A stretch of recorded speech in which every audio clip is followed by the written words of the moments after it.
Welcome back to Bulletproof Mindset, your go-to podcast for health, fitness and entertainment. Today, I welcome a good friend of mine, Jordan Rennie, who is the owner of JR Fitness in Coatbridge. Jordan runs multiple class style structures throughout the week, from resistance training to cardio to high rocks. And today we sat down and dived into his story, from how he got into personal training, how after working the gym floor for just over a year, he ended up owning his own place and actually ended up moving into about 5 or 6 different units in a short space of time, to running his own gym, to then giving up the gym, and now he's back in a unit running multiple classes throughout the week.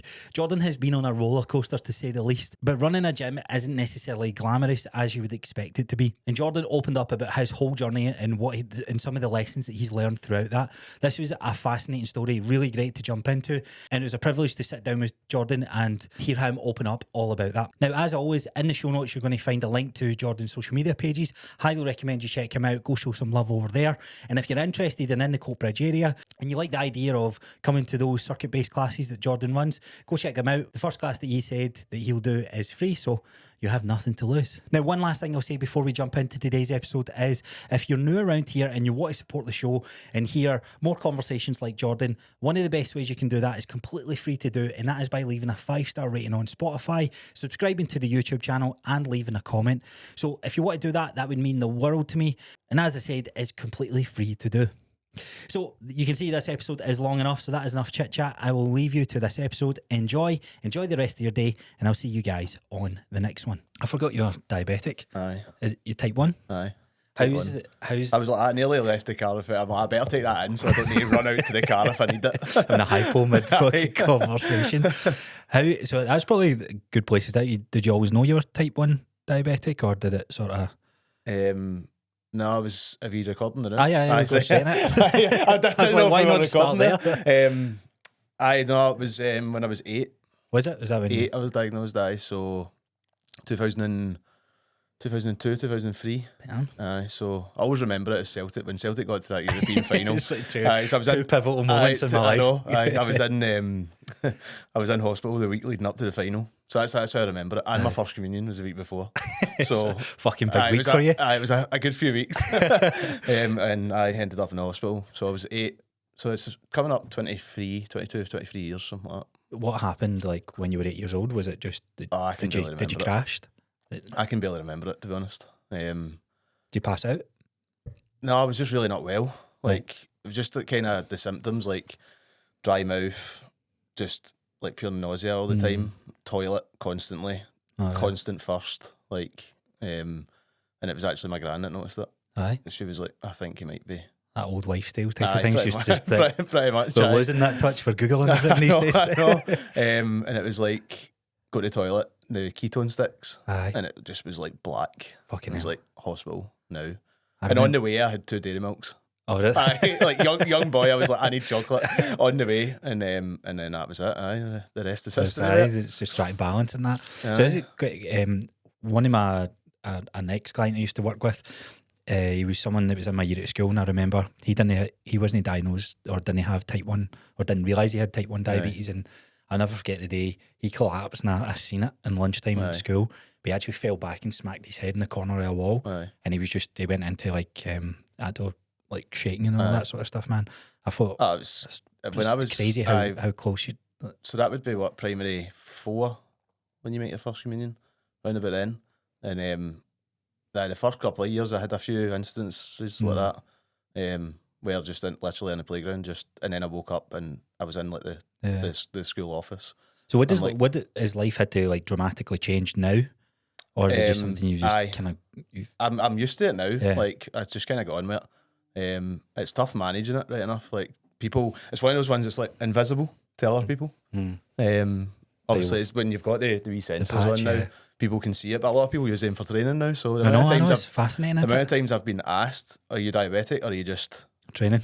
Basically. But no, it's since I got that. So I got that maybe just pre-COVID. The control has been night and day. Because you're basically guessing on feeling, aren't you? Aye, like see between like the ages of like 18 and 22, I'm like how I'm here. It's beyond me. Like total guesswork. Like I beef for like 5 years in a row. Just like being diabetic isn't a good combo. Nah. Like, what is the foods that you need to like just stay away from? or is it more about the how heavy the carbs are and stuff like Aye, that? so carb counting, it's a big part of it. So if you, so like again, it comes back to even just tracking your food, like as well. So I think I go through phases where my tracking's on point, and then my diabetes is on point. Aye. Funnily enough, like because I know exactly my carb intake, so I know my insulin ratios, and I can just go between the Work two. with it, yeah. But see, even if I don't track for a few days and I'm kind of guessing my insulin, my blood start to go up and down a wee bit, yo-yo a wee bit. So, but no, I like to eat what I want. Yeah. As long as I'm So you tracking got it good control. and control So is it, this aye. like the early, the seed being planted in your mind at a young age that here, you're going to eat track food anyway, may as well be a PT? No, actually, the PT came about through a college course. Oh, was it? Aye, Right. so I was supposed to go to America. Classic tale of the knee injury. Oh, right, I right. doing football and stuff, but it was a scholarship, but that didn't. I shat it. Oh, did you? Did you Aye. get a scholarship? Right. So Aye, you must have been Chicago, it would have been. competitive then. Aye, I was all right. I wasn't going to play with Celtic then. I was no bad, but got it was through First Point USA. I don't even know if they're still going actually, but it was through them anyway. And it was all sorted. But I was at college at the time, Right. Here doing sports therapy, so an HND in sports therapy, and the scholarship was kind of gaining traction a wee bit as well. And basically, cut a long story short, I got offered the scholarship, and Chicago was probably the best option. Right. I had a few, but the way they do it over there, it's like the schools are in like kind of a league system. So it's like NCAA 1 was like the top division. I don't know if they still call it that. It was like 10 years ago. Whatever it is. But like NCAA 1 was like the top division, and if you're coming for here for a scholarship, you're not going to get offered Division 1 out there. So like Division 2 was like the best you could get. And the uni in Chicago had How old are offered you me. when you were going through this? This would have been about, I was 20, 21 All right. Okay. at the time. So what, 8-9 years ago? And then what Got so what offered happened? it all, and it basically came to like signing it, and I was just like, I can't do it. Oh, really? I Really? can't do it. Why? Honestly, no idea. I just shat it, moving away from What's home. life and- like for you at this point? Are you quite close with friends, family? Aye, Like- like Quite like your life that you're living back here? aye, it was alright. Like I just think I just shat it. But bottom line, aye, If you had to go back, would you do it? 100%. Or would you? Is that Aye. was this maybe a wee bit of regret then? Aye, Oh man. 100%. I mean, I probably wouldn't be where I were just now. I know everything. Aye, who knows what would have happened, but aye, 100%. I regret not trying it anyway. Like, Did anyone try and talk you into it? Like how's oh, bro, aye, my mum and dad, aye. aye. Aye. Like what you did? Aye, like, especially my dad, because it was football. Like, my mum was probably deep down, like, buzzing that I wasn't moving away, but my dad was like, that's why I played football, was obviously because of him, and whatnot, and he obviously wanted me to do it, but Do you think you lacked like confidence in it and Aye. like your ability Aye. and stuff? not in my ability to play football, just life. Confidence of doing it. Aye, aye. Confidence in life. Like, Yeah. So 20 years old, that's your like, still. I'm not, like, when I was 20, I couldn't even do anything, like, in the house, like, You an only child? aye. Aye, so there's Aye. the golden boy then Aye, and all pretty that much, sort of stuff. pretty much. But and then even at that time, obviously, you're not just going to play football; like you're going to study as well. And it was a business, so that obviously you can only study what the university programs offer you. So I just picked business, which is funnily enough because that's obviously now what I've ended up doing. But at the time, I'd know. What do you remember what the choices were? Oh, there was loads. Was like, it? Yeah. Aye, there was loads of choices, but I was kind of probably at that time looking for something sport. Yeah. Like a sports degree or something like that. But they did, even though they've got all these sports teams, they didn't do like sports degrees, which was strange. They maybe did the science side of it, but they didn't just do like a sports course. I'd imagine degree there'd or be a something lot of crossover anyway, but aye, but it was a business degree that I'd selected to do, and I was like, I've got no interest in that. And obviously, when you're doing a scholarship, you need to keep your grades up as well while you're there. aye, it's part and parcel. It is part and parcel, aye. But like, basically, bottom line, I just shat. Interesting. So I'm assuming, like, growing up through life, you were pretty sporty then? Aye. Or is it more football or all sports? Aye, pretty much football.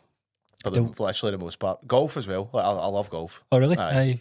Love it. It's one of the... I can't get into it, man. It's so good. I don't know what it is, but I The tell you amount one of thing. people I know that are like, probably like yourself, like, no even an interest in it, or like even slagged other people for Yeah. doing it when you were younger.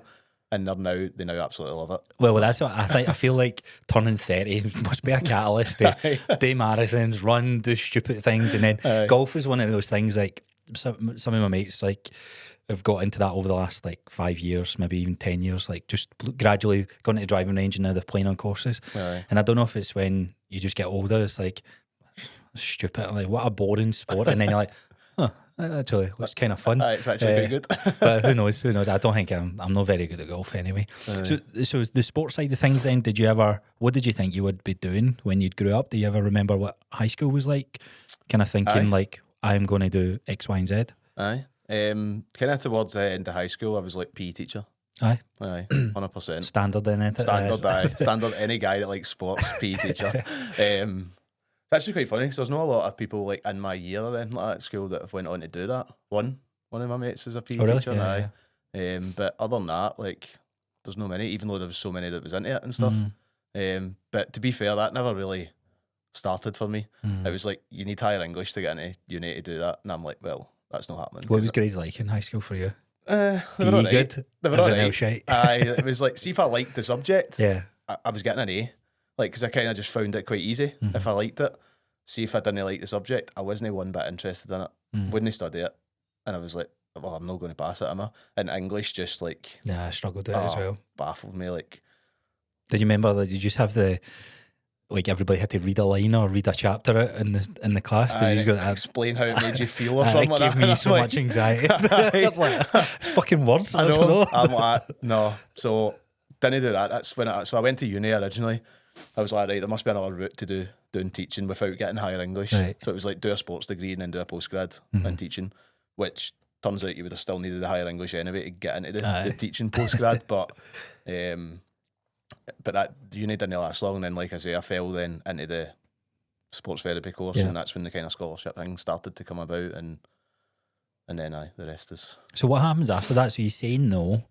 Are you still pursuing PE teaching then? Is that where you think you're going? No, so I was at college. I was doing my HND in sports therapy at that point in time. Because I'd flipped it a wee bit at that point. I was quite keen on going and being a physio. Right, okay. At that point in time. So I was like, right. Was it a drive for money or was it a drive for just interest in it? Like what just was interest. Yeah. Aye. To be honest with you, just well, say that maybe a bit of both. Because when I left school originally, I got a job basically in a warehouse. But it was like all your pals were going to uni. Like, so they were like students or they were apprentices, and like the apprentice wage like 10 years ago was like, you're lucky if they were getting like £2 an hour or whatever it was. They're spoiled these days. Aye, exactly. So and they're still rebelling. They're still saying, I know, it's not good enough. I know. It's like, what are you talking about? I know. 3 times what we used to get. Exactly. I know. But so at that point in time, when I kind of left school and before going to college, and even during college, I had a part-time job that was like very good money. Oh, is it? Right, okay. Just and well for me, in the warehouse, because like teenager still living at home. Maybe it's an easy shift, isn't it? Just turned 20. Turn up, stuff, move some boxes, pack some stuff, and then that was it. What life? So maybe a bit of both. I was like, right, what jobs out there am I one interested in, and two can pay well. So I done the sports therapy with the intention of then either starting to treat people or going on to uni after that and doing physio. And where does it go from there then at that point? I got sick of studying. Oh really? I just bored of like being in that hamster wheel. Does money start to, like the freedom with what comes with money, like getting your own paycheck and being able to spend it, go holidays, stuff like that? Does that start to take over? Aye, a wee bit. SAS also helped with that at the time. So crazy, isn't it? Aye, like by the way, the money you can get for SAS now is ridiculous. What, better?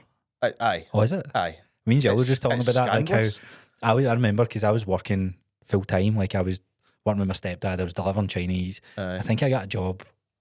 What else was I doing? Can't remember. I was doing 3 jobs, and I'll never forget when Jill was getting her SAS each month. She was getting paid more than me, hustling and bustling to get a bloody wage. So I was like, when I first went to college and stuff, I was like, I'm not taking SAS. Like, I'm not interested in it. Like I said, I had that. It was a good wee part-time job that I had. Nice, and it paid decent money for what I was doing in that age. And I was like, I'm not taking SAS. And it got to like the kind of March and the first year at college, and I was like, what am I doing not taking this money? And then obviously get Free money. backdated to August. So I was like thousands of pounds just went into my bank overnight. And I was What like, age here? Like, this is like, that would have been first 20 year at college, so 19, 19. 20. And I was like, I'm balling. Ibiza, Tomorrowland, Tina Park, back tick, to tick, tick. Ibiza, all spent within like a week, booking all this stuff. They're like eyes for books. No, Aye. no, I know. nobody's spending that in books. No chance. And so that was that. But okay, fast forward, like I was at uni just recently, and obviously, like when you're applying for them to pay your fees, I was like, wonder how much they give you these days. And I scrolled down, I was like, wow. Nice. So like the max loan back in the day was like about $5,000 maybe. It's nearly 10 now. Oh wow, Just doubled, shy yeah. of 10 grand. I'm It's got like uni. double. I know. I was like, I should take that just and then invest it in the gym or something. Do But, something. but I was like, no, No I'm assault not, runners and I bikes. know. But I was like, no, I'm not touching that. I'm not touching that. So you're at college, you get bored of studying and that sort of stuff. What happens to there? Do something come up for PT qualification? PT, then, so it was in the second year of the sports therapy course. There was like an actual rehab module that was based in the gym in the college. So, and I'm very hands on when I'm learning. See, like online lectures and stuff like that. Terrible at them. Like I just don't concentrate. I need to be. If you give me something hands on, I'll pick it up pretty quickly. Watching the video 4 times, going, I'm not taking this. Aye. So that module in particular was all gym based, and it was like role play. Like, oh, you've got a client coming in that's broke their ankle, like 6 weeks ago. Oh, good. You need to rehab them, get them back up to full fitness. It wasn't just like a client as well. It was like a professional sprinter has broke their ankle. So it was like you had to properly rehab them back to fitness. And that's where it came from. So being based in the gym for that module, programming somebody for a specific injury, I was like, I like that. Like, what can I do with that? Just that element, not the massage, not all of that. It was like just that element. So I finished. Like I said, I was like, I don't want to go to uni physio for another 4 years. I was going to say, is it not like 6 years all in or something? If you do crazy? the college course, it's 6 years, aye. Obviously, if you've got the grades, you can get obviously into uni straight away, but doing the college course doesn't get you into... It might now. It didn't. No, I Didn't don't think back it does, then. because I had a wee spurt of energy maybe about a year and a half, 2 years ago. So I love the mobility stuff. I love correctional exercise. I love all that stuff. And I was like, maybe I should look at getting the actual physio qualification. And I was like, nah, I'm not doing 4 years. No chance. Like, I'm deep within debt from my business side of things, like buying all this equipment. But so I was like, right, I need to get HND finished first. So got that done, passed all of that. And then I was like, right, what can I do? But by this point, I've already discovered, I've went and asked, right, how do you work my gym? Oh, you need your level 2. If you want to one-to-one PT, you need your level 3. Like, right, where can I do that? So I searched that, found the training room. Again, I don't even know if are they still a thing? I don't know, but I had a conversation with them. Me and Jill just got together. I'll never forget. I was in Jill's house. She went out to uni, and I'm thinking to myself, everybody's going ahead of me. Like, what do I want to do in my life? And I had that conversation with him. But that was when I was 22, 20. No, I would have been 19 actually. But I remember them saying, because you could get it, you don't have to pay it up front, you pay it back, can't you? I quite liked the idea of that, and I was like, right, fuck, I can make this work. Then I shut the bed. So I had already found out how much it was and done the whole SAS thing again. Oh, did you? So SAS paid mine up front pretty much, But I mean, like, back then, I paid more 10 years ago for my course than what people are paying now. Oh, did you? Aye. Right. What was it all in? Like, what did you get with it? I'm sure I was 3,100 for mine. That figure rings a bell. And that was your level 2, your level 3, spin qualification, like boxer size, MetaFit, I think, something like that. Exercise to music, circuits, I think.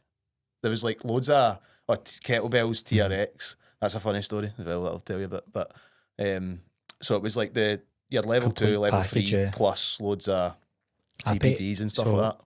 I liked the idea of getting everything. I was like, just go for everything. That's basically what it was. But mine was 2,400, and that was 5 years ago. Aye. So that's crazy. You paid more. I paid more. I know, because obviously I know a few people, like even like Nicole's probably in the gym now is probably the most recent that's done their course with like the fitness group.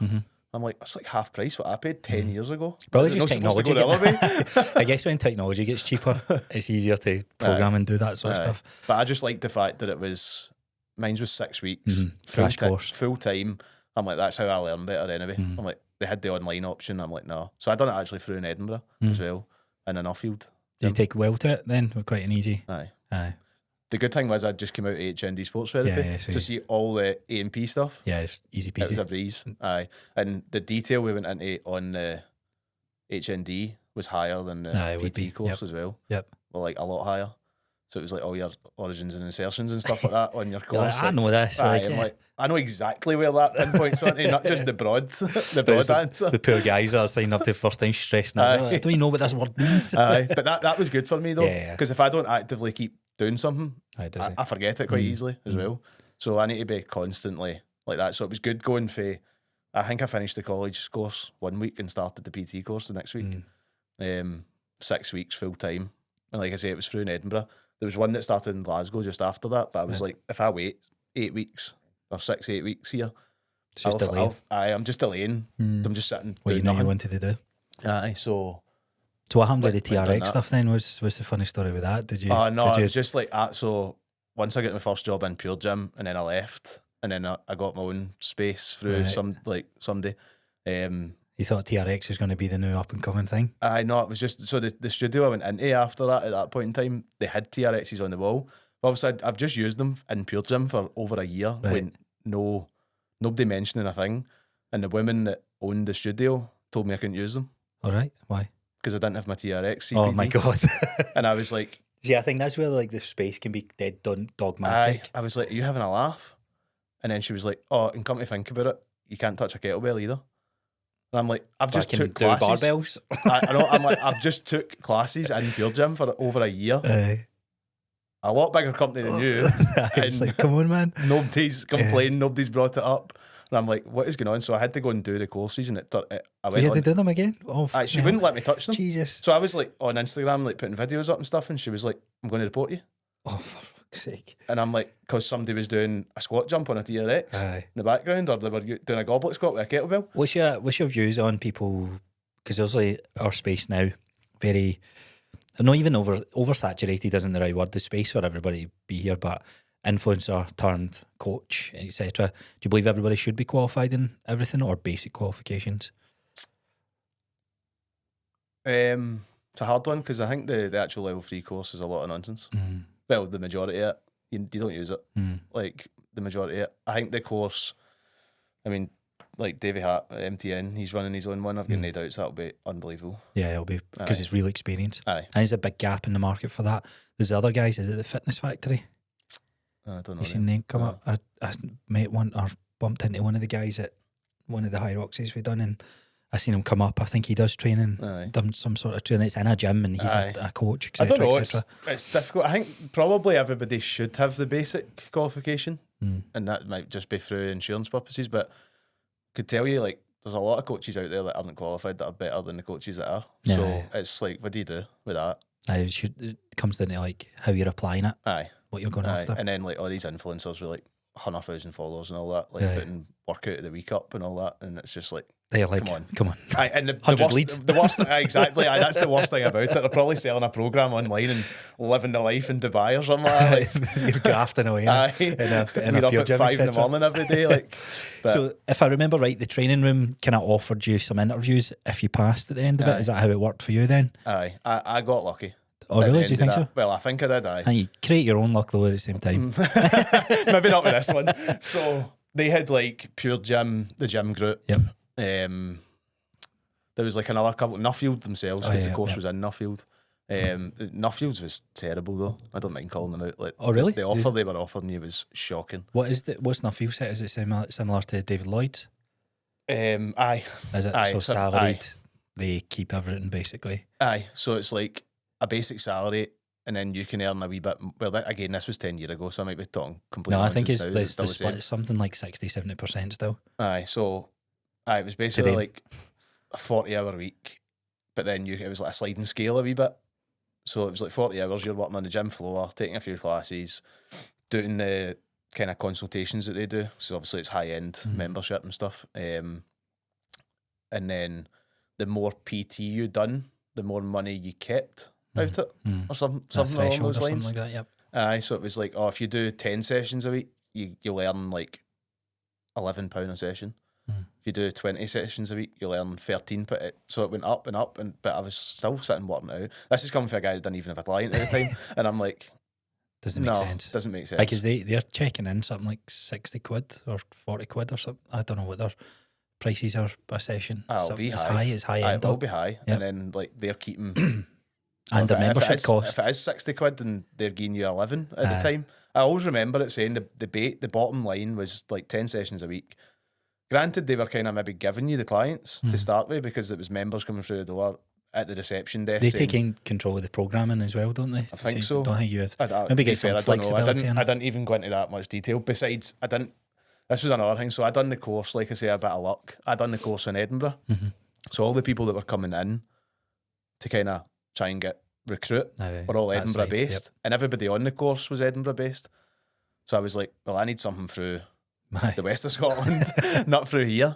And the guy that came in for Pure Gym actually happened to be the manager of the Mullerbo Pure Gym. Right, okay. And I didn't even know there was a Pure Gym in Mullerbo when I lived in Airdrie. Because at the point that he'd came in, I went up and said to him, I was like, I know there's a couple of Pure Gyms in Glasgow. I was like, what would you recommend the best one out of the three of them is for somebody that's just starting out? And he said, Mullerbo.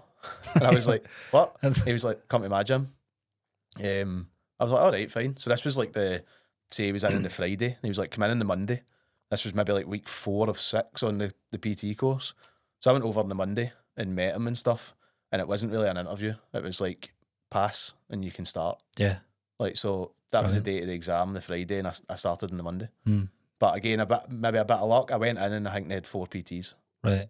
So, I think it was like part. MD that's qualified is starting in here at this point in time. How confident are you as a person at this point? I would imagine doing the college stuff.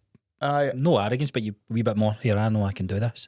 Probably was a wee bit confident. I've always said that. Like if maybe the wee sort of cheeky 21-year-old thinks he's a big ticket going into Pure Gym. Maybe a bit like that. But so I started in there in the September. I done a shadow week under a guy called Malky, who's brilliant, by the way. He helped me. Is he still PTing? He's still PTing. He's got his own gym now as well. Oh, brilliant. RAM. So it's martial arts gym. Nice. Aye, down in Stewarton now. Class. But he helped me massively. And I don't know why, because it's quite funny, because any of the PTs that come in after me that I would probably put in the same category as me as being arrogant, cheeky. Oh, really? He hated them. he hated just took a liking then. Yeah. But just took a liking to me, and like I took a liking to him, and I always kind of went to him for advice and stuff because he was one of the busiest PTs in the Pure Gym at the time. So I started in the September, but it was like January before I picked a client up. Oh, was it? Was it a bit of time? But that was me though. It was nothing to do with right. That was just me.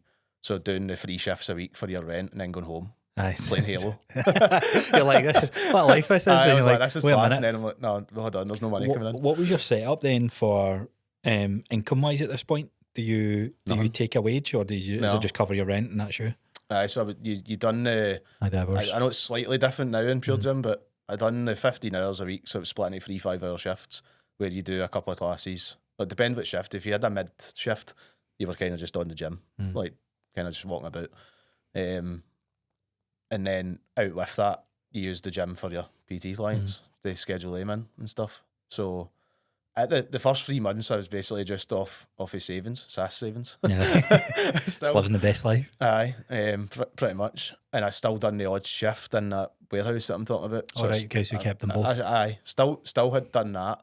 But then when it came into the January of that year, I had a word with somebody in the gym, the assistant manager at the time, and basically just said, when you're not on that shift, you're no here. And I was like, that's a good point. Aye. I was like, get my figure out. Aye, if I want clients, then I need to be here. I can't just do my shift and go home. What was it like getting your first client? Like, how did you go about it? Was it? I tell you a lie, I got 1 client before Christmas, and I done 6 weeks for the price of 4 offer. Right. So it was like the 6 weeks leading up to Christmas. So it was like middle of November or something. It was like pay now, and then you don't need to pay me again until January, basically. And I picked up one client for that through the gym.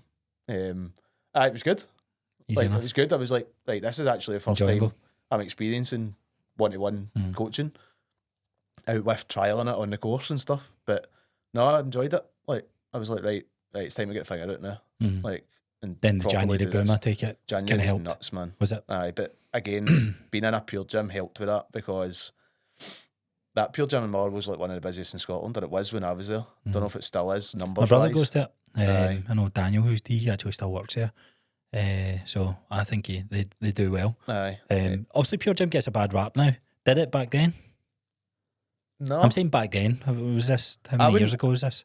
This was 2017, 18. Right, so Round about then. I was trying to work this out the other day. So I thought, like, 7, 8 years I was ago, like, he's yeah. going to ask me how long I've been PTing, and I'm like, I need to figure this out. It was 2017 or 18. I can't bloody remember. But no, it would have been 2017 when I was in there. So 2017. And then, but when I was there, the team was quite strong. APTs. Is that when Callum was there? Aye, Callum. So Callum. Because he talks about that as well, doesn't he? Aye. The team we had was class. Right. It really was. Yeah. I couldn't, like, for somebody going in, like I said, Malky was brilliant. There was like Adam, Sat, Naomi. Like, I've did it still. There's still a few of them are there as well.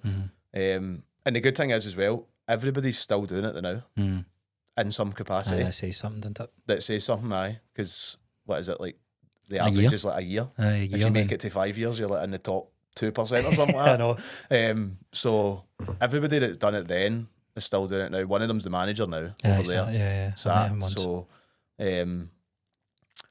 so Callum, it was brilliant, because when you started in there as well, you always get the doggy shift on the Sunday morning. It was like a newbie in the door, get put in the Is that Sunday. yours? And I had been doing it for about 2 weeks, and then Callum started. I was like, cheers, Callum. Sunday. I rank higher than you by 2 weeks.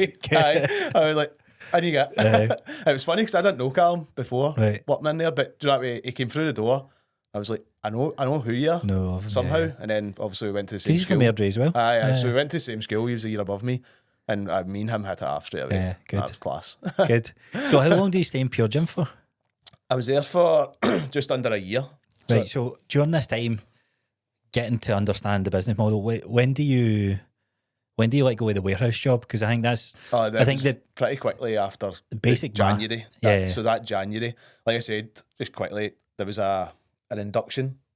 I was on within that shift that you were doing, I had an induction to take one Monday night, and it was like the first Monday of the new year, new me. Like, people, the gym was stowed. There was like 33 people in this induction. Oh wow. I remember it. Like, I thought it was just a one-to-one no, induction. no. Wow. It was like your Just gym a horde of inductions. people. Aye. And I remember it. It was me and Sat, but Sat, I don't know what it was, but Sat couldn't take clients on at the time. I think he was maybe level 2 and hadn't quite got his level 3 yet. Can't remember what it was, but me and Sat were on the induction. And like I said, there was like 33 people. There was not one piece of kit that I could even show MD how to use, because the gym was that busy. But that was probably the first time I ever used my business head. Right. And that I said, I apologise, but I'm calling this off. And I had my wee business cards, and I said, take one of these, message me, and I'll give you a 1-to-1, like, induction. And off the back of that, I get like 21 clients. That's insane. And I said to Sat at the time, I'm sorry, because it was our induction. Aye. But he couldn't take them on anyway. Because Pure Gym were very strict with that as well at the time. Because Because they could probably get sued. Aye, through all the Corporate insurances companies, and stuff. Because yeah. even when I passed my course, that's another, the first aid at work's another add-on to that course I done, actually. Oh, is it? So when Right, I first started in Pure Gym, I didn't have my first aid, so that I couldn't be left in the gym on shift alone. So the assistant manager at the time was like, "You're going to hurry up and get that," because I was on the Sunday morning 'Cause he shift has to to- start with, he so has he to had to come come in. So I went for like one client to over 20 in 1 week. That's insane. Aye, and It's weird. I don't think it's like that anymore. no, I don't think it's No chance. It's weird how the world's just evolved. aye, no chance. But like, it was nuts. And were you crunching the numbers in your head of what you could charge an hour versus what you were getting paid Aye, an so hour? there was kind of like a bracket you had to work in over Right. there. I just went to the bottom of the bracket. Or could you not charge any more than X amount? Aye, it was maybe like an unwritten rule, Ah, right, okay. kind of. At that time, it was like between 25 and £35 a session. Nobody really charged more than 35. But I was like, again, I was probably looking at Malky being one of the ones, like, I was like, I can't charge more than him. Like, I've trained, I've got experience of training one client. So I just went to the bottom. It was £25 pound a session. But I very quickly got them onto monthly blocks. Yeah. So where did it? So that's quite interesting to talk about. So a lot of personal trainers will get caught up in the whole session by session type of thing. Does that get trained, or do you learn about that at all, or is that just through word of mouth through who you're speaking to? Doing the monthly block? Yeah. I don't know, to be honest with you. I think maybe, so when you started Pure Gym at that time as well, they put you through a 2-day business course. Okay. With Ant Park. Heard the name, but I don't know who I think he's still doing it to this day with Pure Gym. I think he's still got that relationship with Pure Gym. He's like the PT mentor, actually. That's his Instagram. Okay. I'm sure it's the PT mentor. He was really good on the 2-day business course, and it was I maybe picked it up. Yeah, just like through charge that. up front type of thing. Aye, so that's basically what it was. It was charged up front. So you either like they were paying for like 1 session a week or 2 sessions a week, or if it was at that time like small group thing wasn't a thing, but it was like paired PT was probably the most I'd ever saw. So you had to have like those prices set up and stuff, and it was just like pay on the first of the month. You've got your sessions. If you can't make one, let me know. And I'm dead lenient still to this day. I'm very lenient with that. Get contracts in place. Sound. I know. Exactly. I know. No bother. Stacey's at me like on that one. Big time. I understand why. Aye. I'm never touch wood. I've never been stung with it too badly. Aye. I don't know. It's just one of the things. So I've always been dead lenient and it's stuff a mindset thing with that. But very quickly, it was that sort of monthly revenue was starting to come in. And so, it was. And is this the first time you're doing pretty well financially from a job? Aye. Yeah. Aye. You think like this is me? This is a career for me. It was like a sort of full-time wage at that point in time. Aye. So what happens after a year then? Why like in that time? I imagine you're learning different clients, like clients dropping off, clients filling the books. Was that pretty smooth experience for you, or was it months where you were like dropping clients? You're like, shit, this is. Oh, aye, you always get that as well. You do get that where you're like, oh no, like a couple of went down the drain, and at that point in time, from the business side of it, I didn't actually really have a clue, because it was like, let's say, like $2,000 coming in, I was paying myself $2,000, like, and that was it. I was enjoying it. I wasn't reinvesting it. I wasn't banking some. Like I was putting like 10% by for tax and stuff like that at the time, but I wasn't doing anything to kind of reinvest and build a bank of money should all the clients just drop off and stuff. Look at it. But you always get that, I think, when you're going to have people. I still get it today. Like I take every time somebody leaves the gym now, like I'm like, oh no. Aye. Like even though like squeaky bum time. Aye, pretty much. Even though like it's not, but I'm always like, damn it, I need to get somebody in. Like but Pure Gym was class for me. Yeah, so it was a good experience. Aye. Why do you think it gets a bad rap now? I don't think even it gets a bad rap, but it seems to be a thing. Like, don't go to a Pure Gym or don't go to like a big box gym. And I think one of the best things you can do when you're starting out is get in those environments. I definitely say for a new PT, then because you need to build a client base. And I mean, when I was in Pure Gym, they had like 6,000 members. It's just exposing yourself to the churning. Just that many people in a gym. Like, I'd love to go back. I was going to ask if you, I could start again, like with what I know now. I know. I'd be very confident at walking into Pure Gym Motherwell and being the busiest PT within 3 months. Yeah. Just because you know all the tactics and strategies and that. So let's say you had to do that. What was the first protocol you would go to? So because there's a couple of like newer PTs that I know will listen to this and they're in the gym group, Pure Gym, etc. What would be your strategy just now? Just now, definitely I'd put on, like, you need to get your name on the gym floor for a start. So like Pure Gym, when I was there, they let you take the whiteboard and sit it right at the front door. And I was like, right, every single person is going to read that, whether they're interested or not. Every person that comes in that door is going to read that. So put sessions on, especially now with the small group stuff. It's crazy. Like nuts. Massive I would just start there straight away. Yeah. Now as well, but put taster sessions on. People will probably argue that point, like don't devalue yourself, but you need to get your name out there, especially if you're brand new. Like, so that's what I ended up doing a couple of months in. One Saturday a month, I went into the gym. Most people are off on a Saturday. So see if they really want to do it, they'll come in and do it, especially if they're getting it for nothing. You're giving up one Saturday a month for what it does to your for business. what it's going to do to your It's business. Aye. Like I said, I done my shifts and went home. Be on the gym floor when you want to fill the hours up. That was something I learned as well. It was like, see if you want clients at 6, 7, 8 a.m. Need to be there. You need to be in the gym at 6, 7, 8 a.m. because you're not going to building you're relationships. not going to with see them. somebody at 2 o'clock in the afternoon and get them in at 6 in the morning. Like, so be there when you want to fill the hours up and basically be productive while you're there. So taster sessions, for example, social media now is massive. When I was in Pure Gym, it wasn't. It's like, and I don't really like social media, like even to this day, but be on it because that's how it generates leads. We were talking about the influencers earlier. I know. That's who you're competing against. Aye. And just get your name out there. Be the one that's seen in the gym floor more than MD. I like that advice. That's exactly what. Aye. And but the other one as well, probably at the time, I didn't like taking classes in Pure Gym, but that's a chance for you to put yourself in front of 20, 30 people. And that if you put on a good session, they're going to remember you. And that's what ended up happening with me. It's like a night, a circle. Aye. So. They're going to remember you. And if they, the penny drop, I'm going to get a PT, they're not going to pick the guy that they didn't like his class. They're going to pick the one that they liked your class. Presentation's everything. Aye. I would say you're a walking billboard every time you're on the So gym it got floor. to a point where I was like putting good classes on. Like I was kind of, that's probably maybe the only thing. Again, I don't know how it works now, but back then there was certain classes in Pure Gym where you could kind of do what you want, not do what you wanted, obviously, but have like the structure that you have control of the structure. You could take control of the class. Obviously, like Body Pump, they provided you the music and the routine. Like Step was actually good. I loved taking Step. By the Did way. you? I remember one of the coaches Step, and I was like, man, this is solid. I have no rhythm. It was hard, but I hate Body Pump, and they changed it to. It was actually a team meeting one day because the manager at the time was like, I need more people to take Step. And everybody was like, I'm not doing it. And then we were in the team meeting and the only person that could do it basically put all of us through a class. Right. And I was up the back, like, taking the piss, like, dancing and all that. Like, and he went like, you're doing it. And I was like, oh no. Shit.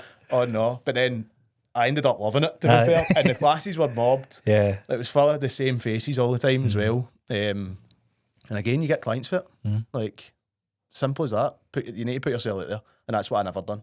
And it's hard because if you've not got the confidence to do that. I was going to say, how was your confidence being in front of a class? I remember my first spin class. And I was bricking we're all it. scared. Absolutely bricking it. I was like, I had my wee routine in front of me, like in my wee notebook on the bike. I was like, I don't need water today. My bike's going there. my book's going there on the bike. And music. I had all the timings down. Like stand up on 3 minutes 10 on that song and all that. And I was like, I was shitting it. But now, like, obviously that's now exactly what I do is group training. So, did you enjoy group training back then as much? You said you didn't like it. Like, when did you start seeing? I'd imagine this maybe happens later, but were you always like, I'd rather just PT people? At that point in time, it was like, because that's I guess you're not getting paid for it. That's maybe one part of it as well. Like you were doing classes and stuff, but I quickly realised like my classes were busy over there as well, and that's kind of when it comes back to the point that I left as well. That I was like, I can make this work out of here. What year is this? Was this a year in? It's not even a year in because they done, I don't know, again, I don't know if they still do it, but they done like a yearly sort of license fee that you had to pay. Okay. So you got your first year free, and then I never ever paid it. So I left like right before my license fee was due. Is that one of the reasons why though? No, you just I got a call one day, complete random phone call one day, for a woman asking me to basically take over her business. Right. And I was like, aye, go for it. Very spontaneous. Yeah. Aye. Like my mum and that at the time were on holiday. I was like, I'm just going to phone you and tell you I've packed my job in and I'm going to basically start out on my own. So what's at the age of 20? That's wild. That is wild. So backing up, is it like relationship with your mum and dad then, being the only child and that, I'd imagine super close? Aye. And are they seeing you like this is a good career, or are they still kind of like, how are people paying you money to like take them through fitness? I don't know if they thought it was a good career or not, to be honest with you at the time. Like, I don't know. But just knew you were enjoying it. Like my mum and dad split up when I was like 12, 13, something like that. But so I lived with like the both of them at the time. But no, they were just happy I was doing something, to be honest with you. But at the time, so I stayed with my mum more than what I did with my dad. And at the time, my mum was like, "What are you doing?" Like, she was like halfway through enjoying her holiday as well. And I was like, probably should have waited till you came back. But I had done it. Yeah. I had done it by the time. She was like, "Who is it? Like, who is it that phoned you and who's offered you it?" And Did you ever find out why they phoned you then? Like where that came from? I think they were going to start their own sort of PT company Okay. and wanted to kind of park the business, but then transpired that she was full of shit. All right. Aye. So, Did you get stung then through this? big time. Right. So Big time stung. So you're leaving with probably a good bit of confidence, maybe even a wee bit of blind arrogance that Aye. all my clients are going to move, etc., Aye. etc. So Conversation with Pure Gym. How did that go? Letting them know. So you do your, I can't remember if it was monthly or if it was quarterly or whatever, like your 1-to-1 sit down with the manager. And somebody had gave me the heads up that he was actually going to offer me the assistant manager's job. Right. And I basically went into the meeting. So in my head, I'm handing my notice in. Right. And in his head, he's offering me the assistant manager's job at the gym. And I just said to him, like, before we start this 1-to-1, like, I need to tell you I'm leaving. And he was like, "What?" And That's the same guy that offered you the job. Oh Aye, man. aye. So he was like the regional manager for Pure Gym as Right. well, or like maybe even one above that, Mm-hmm. like maybe the national manager or something at the time. So, but he loved me. Aye, I was aye. golden child over there, Aye. big time. The protege. Aye. And, And I don't know how people seem to do, like, even Stacey. I always say I'm her golden child as well. you must have like an aura and something that you just thrive in that I environment. just try and be likeable, to be honest. That's with you. one of the best skills to have as a Aye. PT, mate. Aye. And so it was a pretty quick conversation, to be fair. I was like, I'm leaving in a month. That's when the other thing, and he was buzzing for me because of the opportunity it was. And it was kind of like, oh, good luck with it. Like, that's the date that you finish up. And What happens with clients? so I told all of them. I didn't even ask them actually to start with. Right. Like, will you move with me? I just said, I'm moving. And then, to be fair, a good few of them came with me to start with. And I've still got one couple now. Oh, do you? Oh, that's Still quite cool. got. They were like, they weren't my first client, but they were one of the Part of first. the OGs, yeah. And they're still at the gym now. That's cool. Aye. That's cool. So they came with me, done the sort of PTing, and then obviously started in the kind of group classes that I was running at the time and stuff. But like I say, the 3 months, so that was like roughly the September I left, August, September. The first 3 months, like with the woman that I'm talking about. Right, so what was the deal? What was the original setup? She just basically invited me down to see the studio. So the studio was behind, do you know where down in side where that speed camera is? Where the chippy is? All right, World's Best Chippy 2012 or something. Aye, like that. they're They've hanging still on to got that, up. aren't they? Aye. Mate, it's like, move on. Move on. It's like the size of the I know, chippy. it's actually doing you a disservice because you're still promoting about it. Aye, So you've not won it happened? since, Aye, what's what happened? happened since? I'm not going to get that chippy that won it 10 years ago. So it's actually round the back of that. Okay. So it's right. the same building as the chippy, Fucking hell. but there's just a back door. That must be some But spell. when you're round the back, it looks like a front, like a shop front. So it was a nice enough studio and stuff like that. But she basically showed me it all round. Like, there wasn't much kit, to be honest with you. Like, it was all just kind of dumbbells, kettlebells, TRX, which I wasn't allowed to use. And it was a lot of it was just bodyweight classes to start with. And But you've got experience at this point, probably maximising little equipment. aye. Yep. Aye. So she was like, there's the numbers that I'm running at the now. And I was like, well, I'm like doubling my income here by just moving to this gym and taking this over. I was like, class. Like, let's go for it. But then so she had like a timetable in place. And I was like, well, it's working for her. It's her members. I'm coming in, I need to try and keep them. Keep it the same, yeah. So I'm just going to run with the exact same timetable. It suited me anyway. How was it split throughout the week? Was it every day you had to be there? Or It was every day, but it wasn't like, it was maybe like a Monday night, then a Tuesday morning, then the next class wasn't until Wednesday night. Okay, yeah. So there wasn't a lot of classes on, but it seemed to work for her. And then, but what came out was in the gaps, she was still running classes with those people. So I've come in, contacted them all, being like, I'm Jordan, Jaya Fitness.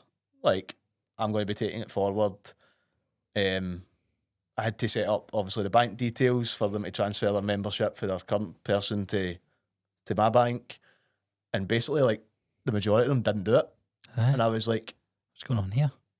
Basically, I was like, what is going on here? And basically, I caught her one night. I went down to train in the studio. And she said, you can't train. No. So at this point, I've took over all the bills for the studio as well. So it's still in her name because it was a lease. Right. She was like, the lease is in my name until, so this is like the August, until June next year. And then you pay it until then. And then I'll give the lease up and you just take it on. I've already sorted it with the guy that owns the Chippy building. I'm 20. I know about her. It's all wrote down in a book. Like, it's not a contract. Generally wouldn't think any otherwise, because there would be no, at this point, you're not thinking there's any malice behind this. You're exactly. Like, all right, cool. Like, she seemed so nice at the time. And then I went down and I was like, oh, what's going on here? And she was like, oh, I'm just training a few people. And I was like, how many people was in the class? 20. Oh, sorry, just a few. Just a few, I know. So she's running. And I was like, I'm coming down to train. She was like, you can't. How? So was this like a month in, a couple of weeks in? Maybe about a month in. I'm like, what do you mean I can't? I'm like, I'm paying all the bills. Like, technically this is your gym. Technically, this is mine now. You gave this up. And she was like, don't have an argument with me in front of all these people. And I was, so this, she's like, and at the time, I thought she was like well known in the fitness, and I was like respecting her and stuff like that. And I was like, right, fine, we won't, but we're going to talk about it. We need to speak about it, yeah. So what? She just kept patching me and stuff like that after that, and I'm like, what is going on here? So backing up a sec, so what was the initial deal? She was saying like, you can get the building, you can get all this equipment. Was she taking anything like from you or that? Well, it turns out she was. But so she was going to take a job in a gym in Glasgow. Okay. As in like a manager's job. Yep. I can't remember the name yet, but it didn't last. I know that. Aye. It was like supposed to be the new Pure Gym, and I don't know what happened to it. So you were taking up the payments and the bills. So I was taking everything, up everything. So basically, she gave me a rundown of the costs, and said, right, transfer me that every month, and you can have it, and it's yours until June, and then you then take on the lease, so everything's in your name. Then you don't need to deal with me. I'm looking for somebody to take it over in the meantime because I'm taking a new job. And if I don't get MD, I'd still need to pay this. Basically, it was her. Yeah. And I was like, right, fine. Obviously, she had the member base. I was like, well, I'm well. And did any members come over? Was it just a couple of them didn't? No, there was a few that came over, and most of them are still with me. Yeah. Aye. For that original little, off the top of my head, I'd maybe say about 12. Oh, good. 12 members came over. But paying £40 a month. So, 12 times 40 is what, 800? No, not even 800. That's terrible maths, isn't it? 500. You said 800 there, and I'm like, yes. I know you're agreeing with me. Right, so 12 times 40, £480. Right. Nowhere near paying the bills. Yep. Right. But what she had on paper would have had me well in the green. Like, well in the green. That's why I bloody left. Aye. And I was like, things are starting to add up. Aye. I was like, shit. And then just, it came on. And she had a company at the time, Future Scotland or something. I don't mind outing her, I will. But so I'm in PTing one night and two boys turn up, ready for a scrap. Two young guys turn up at the door, literally ready for a scrap. You're middle of PTing. I'm in the middle of PTing. My mate's big sister and her now husband. In the middle of PTing them, and I'm like, what is going on here? These two boys are like threatening me because they thought I worked for her or something like that. Yeah. And I'm like to the boys. So basically, she charged them for a PT course and didn't submit anything for them to Active IQ and stuff like that. Okay. Yeah. She didn't submit anything. They've paid the full whack through her. Oh my God. So this is all coming out. Aye. So and I'm like, what is going on here? And then I knew that she had like files and all that. And I'm like, boys, I'm wanting nothing to do with this. Do what you want. she went off her nut at that. She was like, how dare you let somebody go? And I'm like, hold on, I'm getting people turning up here threatening me. It's got nothing to do with me. So I had it out there in front of the two clients because I phoned her. I'm like, get down here now. She comes down with the wet hair and all that, just out the shower. She was like, you pulled me out of the house. I'm like, hold on a minute. Like, we literally get people threatening me. And the two clients are still in the building at this point. We have a full-on argument at this point. And I'm like, I'm done. I am done in here. And went and looked for another unit. Yeah. At that point. So is this where you start? So your hand's almost forced then to go off and do your own thing. Panic stations at so this like point as somebody well. looking at you, he's like, oh man, that guy was only in Pure Gym for a year and now he's got his own gym. What a life! He must be really good. And you're like, no, it's it was like, far from like it. I was good, but I'm getting absolutely shafted here. It was far from it. So It was proper panic stations at that point because I'm like, I might need to tell her I'm going back here. Like, and then I found a space at that point in time. Where did you go? Do you ever remember the indoor golf? What was the bloody name of that? The golf asylum? No. It was down at Kirkwood. Okay. It was like a big indoor driving range facility. It was class. And they basically had a space at the back of it that they were looking to rent out. And it was when I was down practicing golf, because obviously I said I quite like golf, and I was like looking at it, and I just said to it was two young boys, I just said to them, what are you doing with that? They're like, oh, we're going to spruce it up and rent it out and all that. And I was like, all right. And I just messaged them after, like later on that night, and I was like, much you wanting? That was all I cared about. I was like, much you wanting? I know the numbers, Aye. And it was a wee bit more than what I was paying, but I was like, I need somewhere now. What does rent look like at this point for you? So I was renting it off of her for about 700-800 or something. All in? With the equipment and everything though. Aye, like all in. And then they wanted a wee bit more than that, but it was no kit. It was just an empty space, like no flooring, concrete floor, nothing. And I was like, well, I need to do it. Like, I was like, between the members that stayed with me and my PT clients, I was like, I can make it work. I'll not be making any money, but at the bottom line, I need it, or I'm going back to Pure Gym. Like, and I don't want to do that. Did you know there was a wee bit of pride? It was pride. Aye, it was pride. Like, because I would have ended up doing it, but it was just pure pride. I was like, I can't go back there now. Like, especially because on the face of it, like you just said, I'm like, this looks class, and I'm like crawling back to Pure Gym, like at the time. But I just said to the boys, I was like, can you give me like a month free? And they were like, aye. Shame you didn't know Stacey at this point. I didn't know Stacey at this point, aye. And but I was like, because I need to buy kit. And at this point, all I was looking for was a wee set of dumbbells, a wee set of kettlebells, like anything to get me started. And that was actually probably a really good move at that point in time.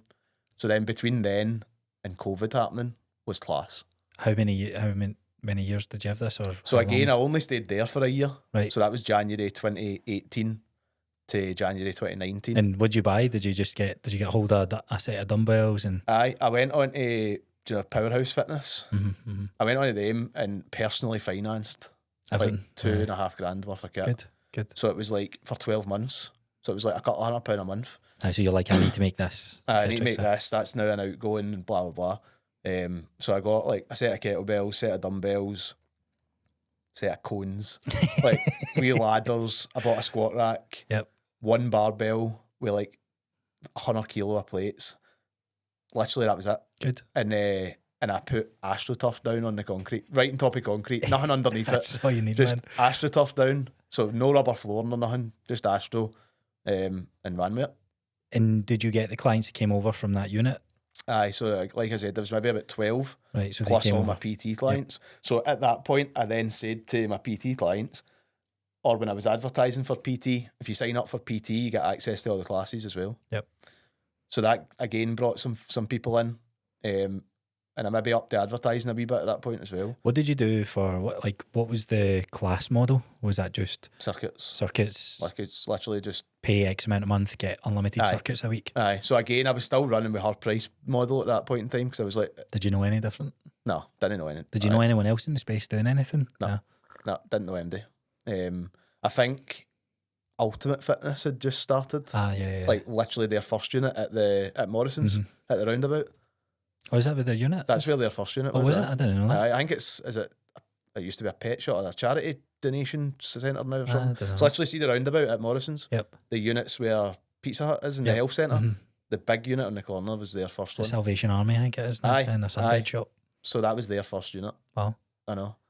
And then, so I literally think them and me were probably the only two in Airdrie Coatbridge at the time. It's No, look not at that new. No, it's not that new. 40 gyms. I know. But aye, so I didn't know any different. They were booming up here. I was like, I'm going to get that. And then within a year, I done really, really well. Yeah, word of mouth was... Aye. And then the place flooded. Oh, did it? Aye, so at that point, it was like, no insurance. Not Oh, like, because no. I was also like subletting for them. Aye, so it's no... And it was a backhander. It wasn't there was no contract. Aye. Like, nothing like that. I mean, Stacey would kill me, but there was no contract. Nothing like Probably that. pulling her hair out. Aye, Right now. nothing like that. And How was the kit then? Like, what was that? Because I guess good thing about gym equipment, it's not going to get damaged necessarily too much. That was all right. Like, it was down one side of the wall that got flooded, and luckily, all I had on that side of the gym was the kettlebells, which are stainless steel kettlebells, so they're fine. Like, they're now got a very rusted look about them. Still got them now, Aye. but I mean, cast iron Aye, it's gonna kettlebells, last they were forever. fine, but obviously the turf was ruined, and the boys were like, "We're closing this place down as well." So I was like, "Shit." Like, even if I kept that bit, because they owned the building as well. Or did they actually own It's the the building? Forsyths Ah, right, okay. fruit and veg Yeah, building. yeah. People know it as back in the day. Wow. So I was like, right, they're not going to kick me out, but the space I've got is about 300 yards away from the front door, Aye. like in this big massive factory, and it's pitch black as well. So that there was a few funny stories down there coming through literally through the full unit. Aye. The lights were at the back, but you had to come in the front. So it's Pure the horror phone movie. torches walking through with the phone torches. and all Seen the that. wee lights. Aye, but I did love it down there, because even like on a Saturday morning, for example, like the busy day of the week, I done my class before they even opened, so I was using the full driving range as my gym on Aye. a Saturday morning. So So it was you like I got to use the space. I got to use it, and they were totally fine with it. They were like, as long as you're, because I mean, I had put Astro down in the back. It was Astro they had in the front. They were like, you're not doing anything to upset it, as long as you're out by the time we open. Yeah. Which it was fine. Aye, so it's a good wee, So it good was wee model. brilliant for me. This happens for a year then. You get Aye. to the year point, so that forces your hand to look for another unit, I'm assuming. What happens at this so point? to be honest with you, at that point, it was a weird one, because when I was in the space at the back, there was some classes that were very busy. Right. And then obviously the place flooded a wee bit, and just everything. I was like, I need my own space with my own sign on the front door, Aye. Oh, basically. your own gym, basically. Aye. Yep. And that's when I moved to the industrial estate that I'm in now. Mm-hmm. So that was 2019. So you're looking at prices in this point and all that sort of stuff. This Aye. is probably this is steep, because it are a steeper jump, I would imagine. Aye. Because So it you're- was no, well, actually no. So no, because it was roughly the same price, but the actual space I was taking was a bit smaller. Oh, okay, right. But at this point, I was like, right, I'll put more classes on, because I was still kind of maybe 3 nights a week, 3 mornings, and then the weekend.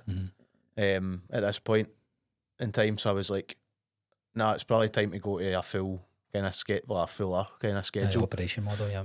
And that'll disperse the numbers a wee bit as well. So I was comfortable enough taking that on. So that was February 2019. And again at this point, so that's been the full year. I've paid off the kit that I've bought. I was like, I'm just going to do that again. So I'm not doing anything business wise. I'm just taking personal kind of loans out at this point in time to take the kit on. 2019, that was interest rates like at that point? Well, it was V12, so it was 0%. Oh, right, Aye. right, cool, aye. So That's good. it was because it was Aye. personal. So it Brilliant. was 12 months.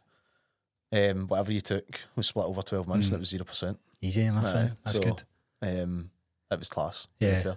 So No then you upfront go cost. to this unit, 2019. Aye, We don't know what's around the corner at this point. no idea. Just think life's going Aye. to keep growing So and this is growing and still- growing. This is still like, so this is early 2019, so this is February, so definitely no idea about what's about to happen. Aye. But again, within a year, mobbed. Mhm. Not making fortunes or nothing, but like busy, Mhm. and still doing 1-to-1s and stuff like that as well. Are you learning from anyone at this point? Are you doing anything for your own?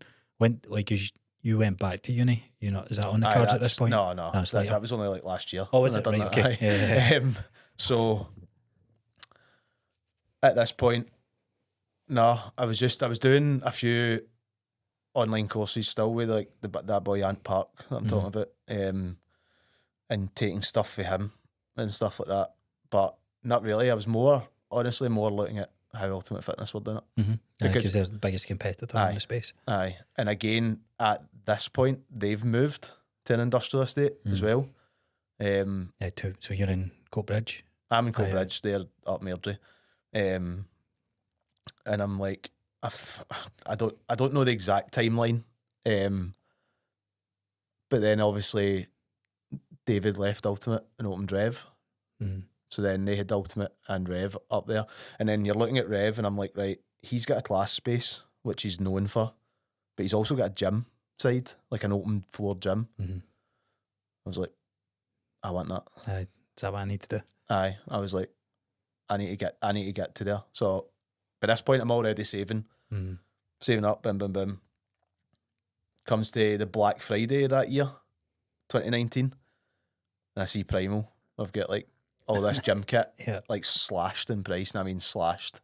And I was like, So I contacted the landlord, and I was like, "If you get any bigger units," she was like, "I don't have it now, but there's one becoming available in February, 2020." I was like, "Right, let me see it." So I went in, and it was just like it was a bigger unit than what I've got, but it had loads of offices and all that in it. And I was like, "I'm going to need to knock these down." So anyway, you can do it? No, like because they were advertising it as office and warehouse space. Yep. And I was like, right, okay. So then I go to Primal. Primal were brilliant at the start. I said, see if I buy this now, can you keep it in your warehouse for like 4 months before I get the keys to this unit? Because I can't take it now. So I'll just use all my floor space up with kit and boxes on pallets. I was like, I can't do that. And they were brilliant. They were like, aye, no bother.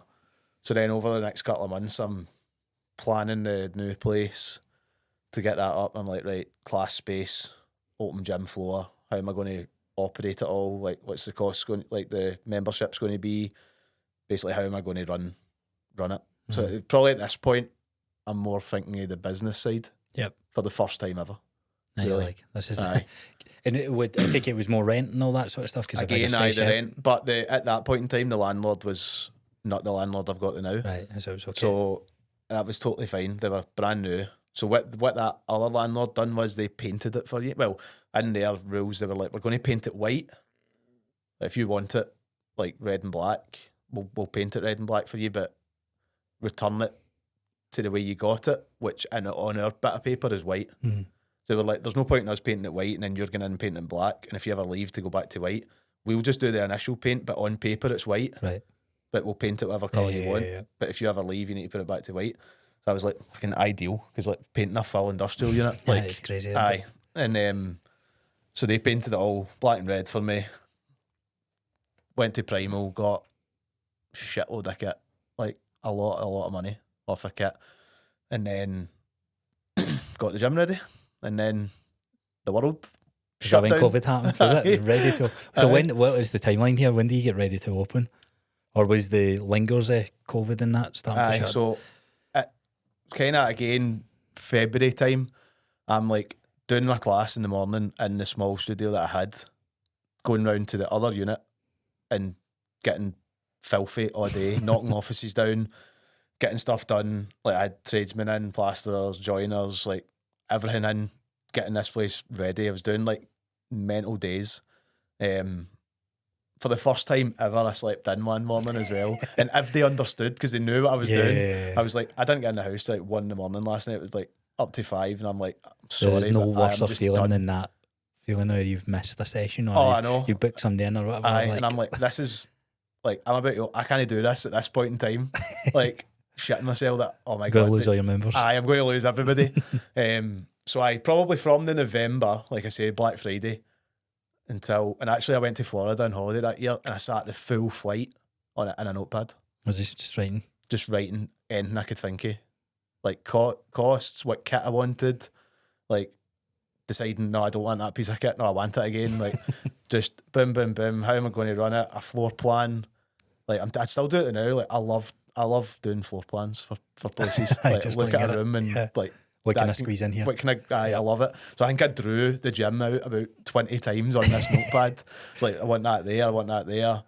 And so for November to like February was like planning, buying, and trying to get it ready for. So it was quite funny because people were like, "Why are you opening that day?" But the 1st of April, April Fool's was the opening date that I'd scheduled. Right. So I had done my bit, got the gym all ready. My classes is starting to get a wee bit quieter because people were like germs because COVID at the time. People were coming in with gloves on. Like, how did you navigate that? Were you like, was your thought process like, come on, get a grip, or were you like, right, I need? I was like, come on, get a grip. Aye. To be honest with you, I was like. I've got some pictures on my phone that popped up the other day where I'm wearing a mask and I'm like, I know. So I was like totally against it at the time. Again, my mum at the time, who was coming to the gym and classes and all that, she'd cleaning sprays and all that down. Like, and I'm like, come on, like, get a, like, I literally everybody, I was like, get a grip. Like, it's a cold. Did you lose any members? Did you start to see members tail off a bit, or because of COVID? Yeah. Or like before COVID? Before no, they were just like, they were still paying, but they were just like, we're going to leave it now until this passes. And I was like, fine, like financially fine, but I want you like come and use the gym. Like you're not going to die effectively. I was like, at the time, I was still like, it's just a cold. Like, without doing any research on it, around, I was like, me, the doctor, like, it's a cold, get over it. But no, everything was still going swimmingly. And then, so 1st of April was it 22nd of March? Is that when everything? So 22nd or 23rd, one or two. I got the keys to my house the day before it. Oh, really? So we could have been staying in with Jill's mum and stepdad that whole time. Well, that's good timing for you. It was a blessing in disguise. And so it was the Monday night that like Bojo came on and said we're in lockdown. But so I remember it being the Monday night, but that morning was the first morning the Primal kit was starting to get delivered and built. So I was in the gym all day on the Monday. So see that week I had took it off, the week of the 23rd or 22nd, because I was like, guys, the kit's coming for the new gym. I need to be there. Like, I can't do, like, they're coming that early in the morning. Primal were delivering stuff at like 5, 6 in the morning. Oh, wow. And because it was such a big order as well, and I was like, I need to be there. The worst thing about that, so I didn't get the flooring off of Primal. Oh. So see, the week before, the flooring get delivered, and the guy, I didn't have a pallet truck or nothing. We had to handball a full. How many mats? Like 80 odd, 6 foot by 4 foot, 30 kilo mats. I helped Scotty's gym in East Kilbride, and we lifted, it was about 80 mats up to flights of stairs, and I was like, 30 kilo a mat, mine's are. And I had to handball them off a lorry. Wow. I know. It was terrible. It's the most strenuous task you can think of. But I didn't do it. I got. Did you get the good members? That was not classes tonight, guys. The plasterers were in, and Graham was helping out, and there was literally as the lorry turned up, the landlord turned up, and I was talking to him. I eked that conversation out for about an hour and a half. So business. About an hour Any and a holidays half. this year? They three and the guy for the lorry had to handball them off. Fucking hell, man. And then fitting them. Jesus Christ. Isn't it? It's such a hard task. I think they're easier now. I didn't know how to do it. I had a joiner, the joiner that was in, using a rip saw, but it just ruining his saw because obviously it's all just like coming off the mats.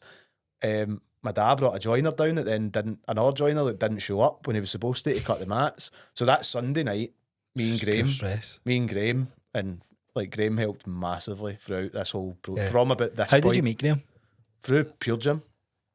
Oh, was it? It was actually Pure Gym, so he PT'd with one of the other clients, one of the other PTs, sorry.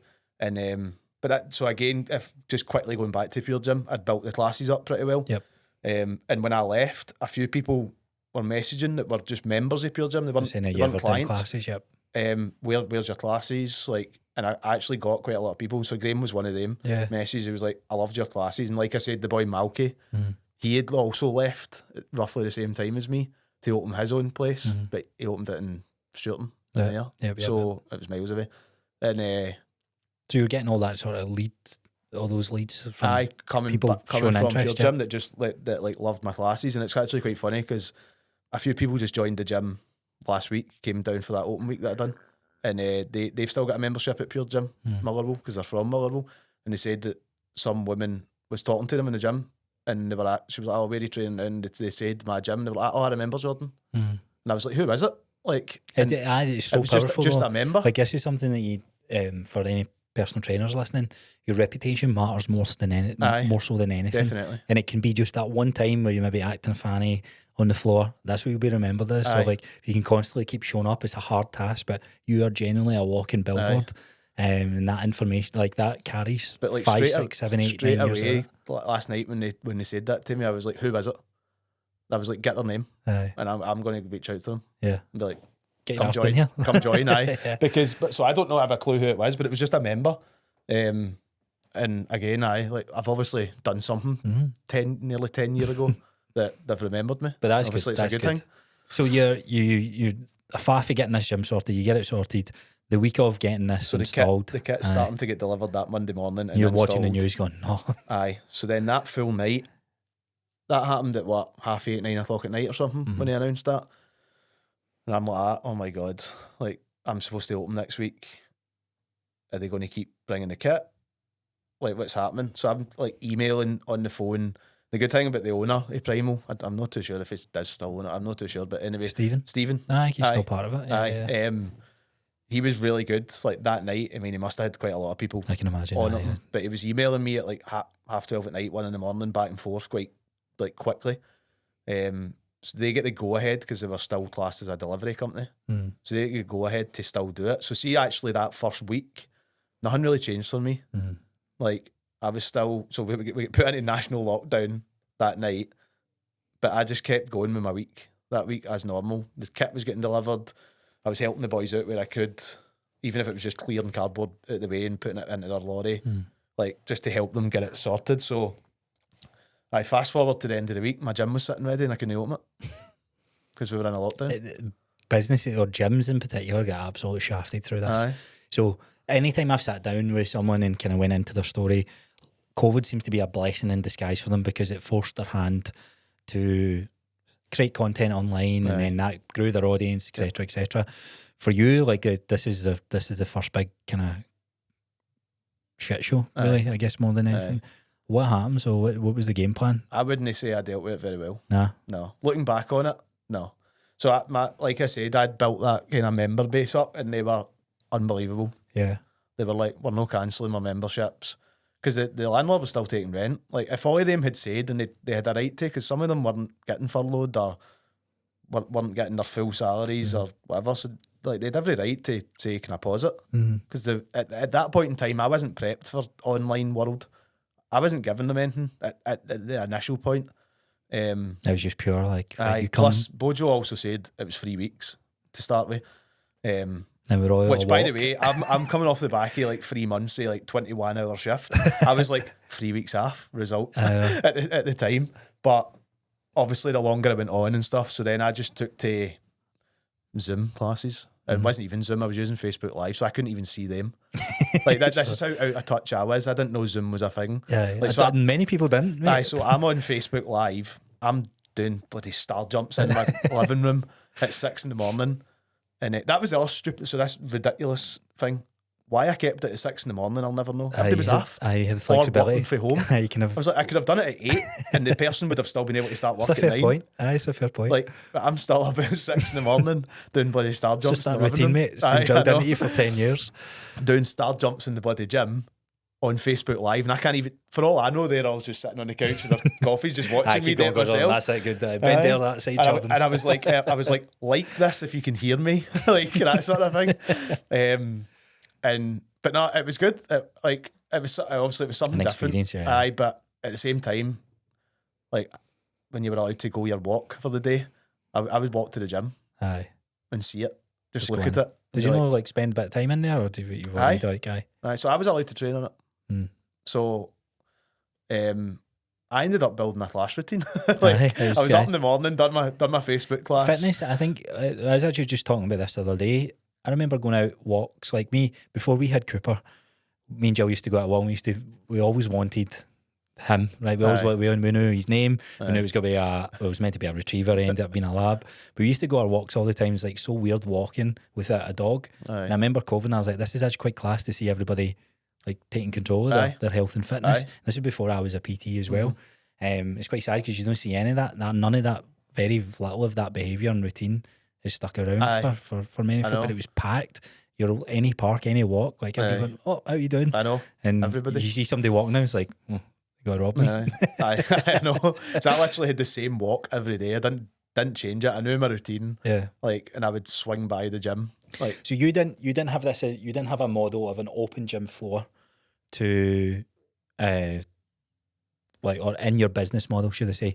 So it wasn't like you could pay £20 a month or £40 a month, or whatever, and come and use the gym. Aye. But Well, eventually you went into this model, yeah. so at that point, Yeah. that was me going to open that. So that was the model. goal. Aye. Now I remember, so I first met you because you had some equipment up for sale. Aye. Obviously something changed drastically, but I Aye. remember when we first met, you said you wish you didn't do that. Aye. But in your head, like, was the people in your ear for some reason or whatever, like this was like a really good model to run, and it ended up not being that way? Like, what happened?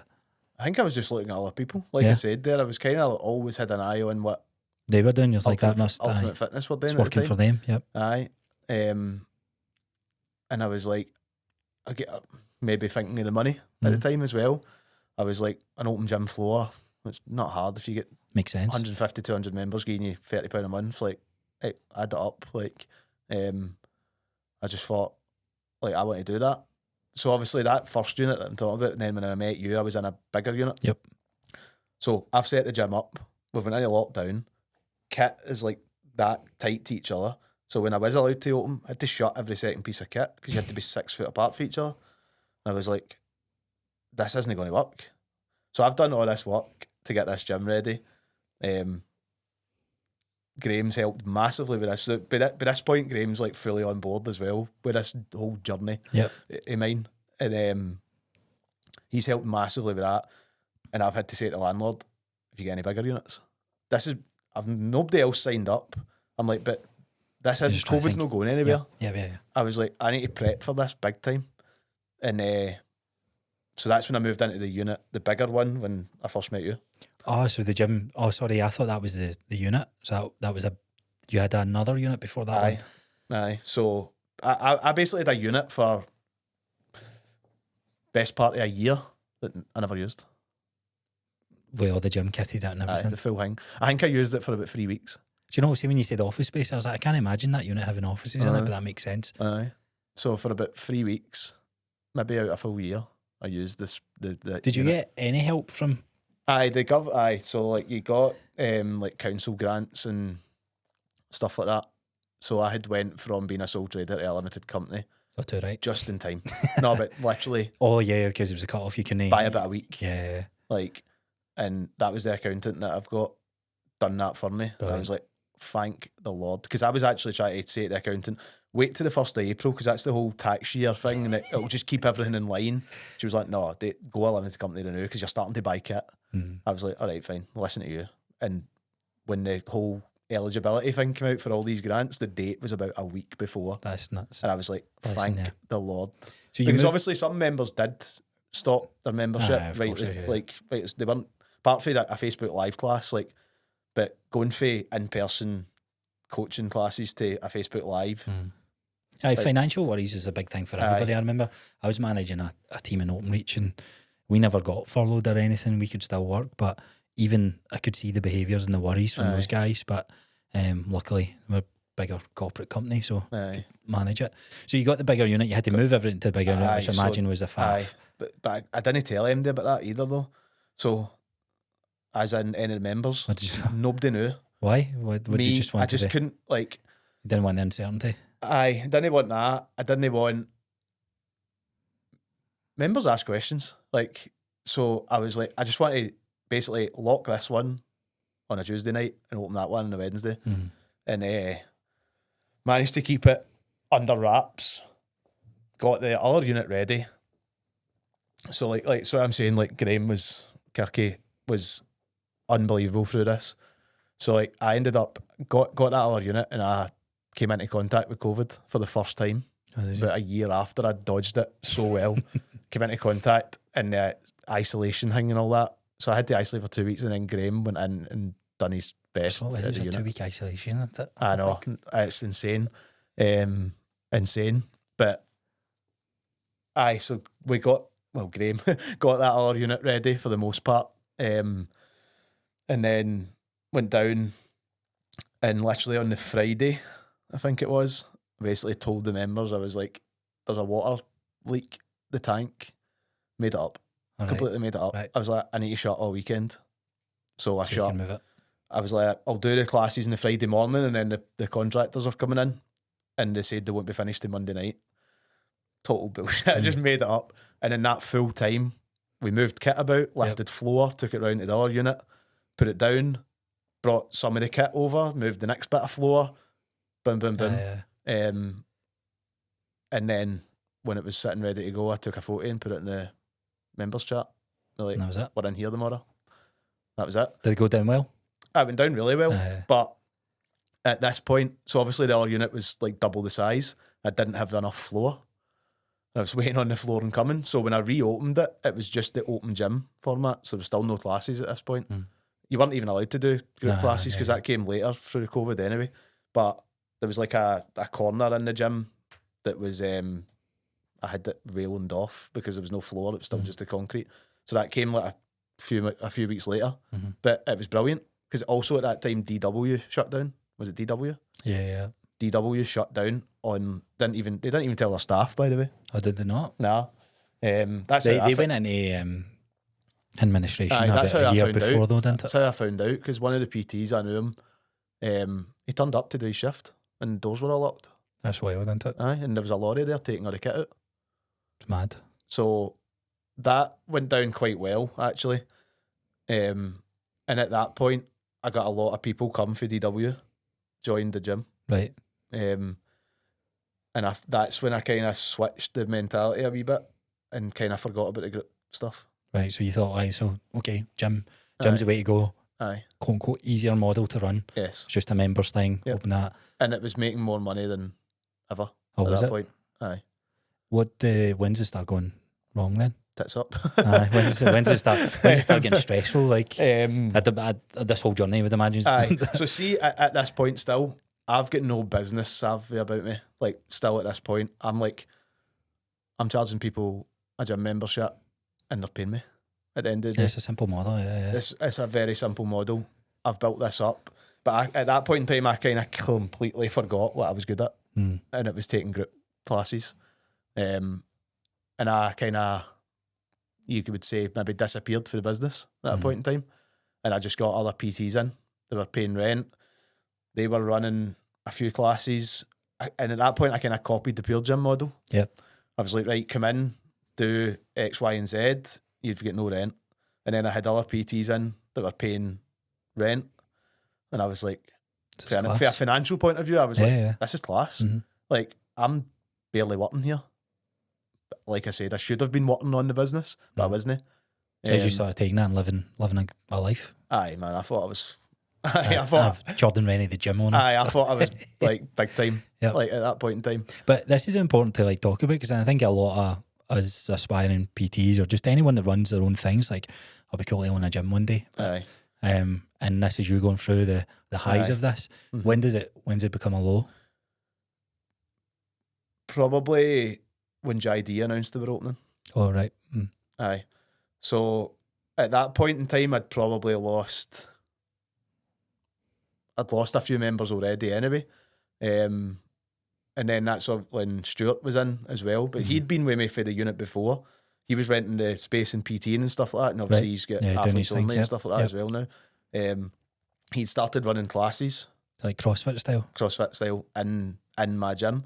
But he was paying rent for it and all that. Like, I thought, oh, this is class. At this point in time, I've kind of neglected the group training anyway.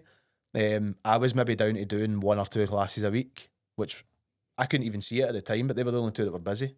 From my point of view, Stu was obviously building his own thing, but from my point of view, so I was getting like the PTs as part of their rent to take a class, and there was maybe like 2-3 people in it. No point, isn't it? And like, what's Just the point? falling by the wayside. Aye, and I think, like, thankfully, like, and I can't find them enough. But that kind of core group of members, they kept paying their membership anyway. But definitely when JD announced it was opening, because they'd done this massive, obviously, launch period. It was like a $5 for like your first 3 months or whatever it was. Crazy, like it was nuts. I was like, "Oh, you're charging 30?" At this point in time, it would have been 35. But I had loads of different tiers and options, like student, blue light, like all this nonsense. And I had took a PT on for another gym on rent basis. She gave me this idea that the other gym were using, and I thought, what a class idea to make more money. Like, so it was like, if you're a PT, you've got clients coming in that aren't members of the gym, they still need to pay a membership. But it was like a fraction, so it was like a £10 a month towards the gym to get PT'd in the gym. Maintenance cost. Right. And I was like, that's class, because I was like, right, I've got about 9-10 PTs in this gym at this point in time. They've probably all got between 10 and 20 clients. Times that by a tenner. Yep. I'm like, that's like an extra $2,000 coming into my for nothing. For nothing. So I implemented that. I was like, what a class idea. Thanks for giving me that. Implemented that. And then the PT started losing clients because of it. And and then the PT started dropping off or moving to other gyms. Like I said before, JD started opening. But it all comes back to me, pretty much. And you're just going through your own experience with it. And I'm willing to accept that. Yeah. Like, it was like no real reason other than my fault that went tits up. Took my eye completely off the ball with it. Do you think it was because of part of it chasing money more than fulfillment and purpose for the experience that your clients are actually getting? Or members, sorry. Definitely. When do you start realising, shit, I'm not making enough money to keep this place afloat?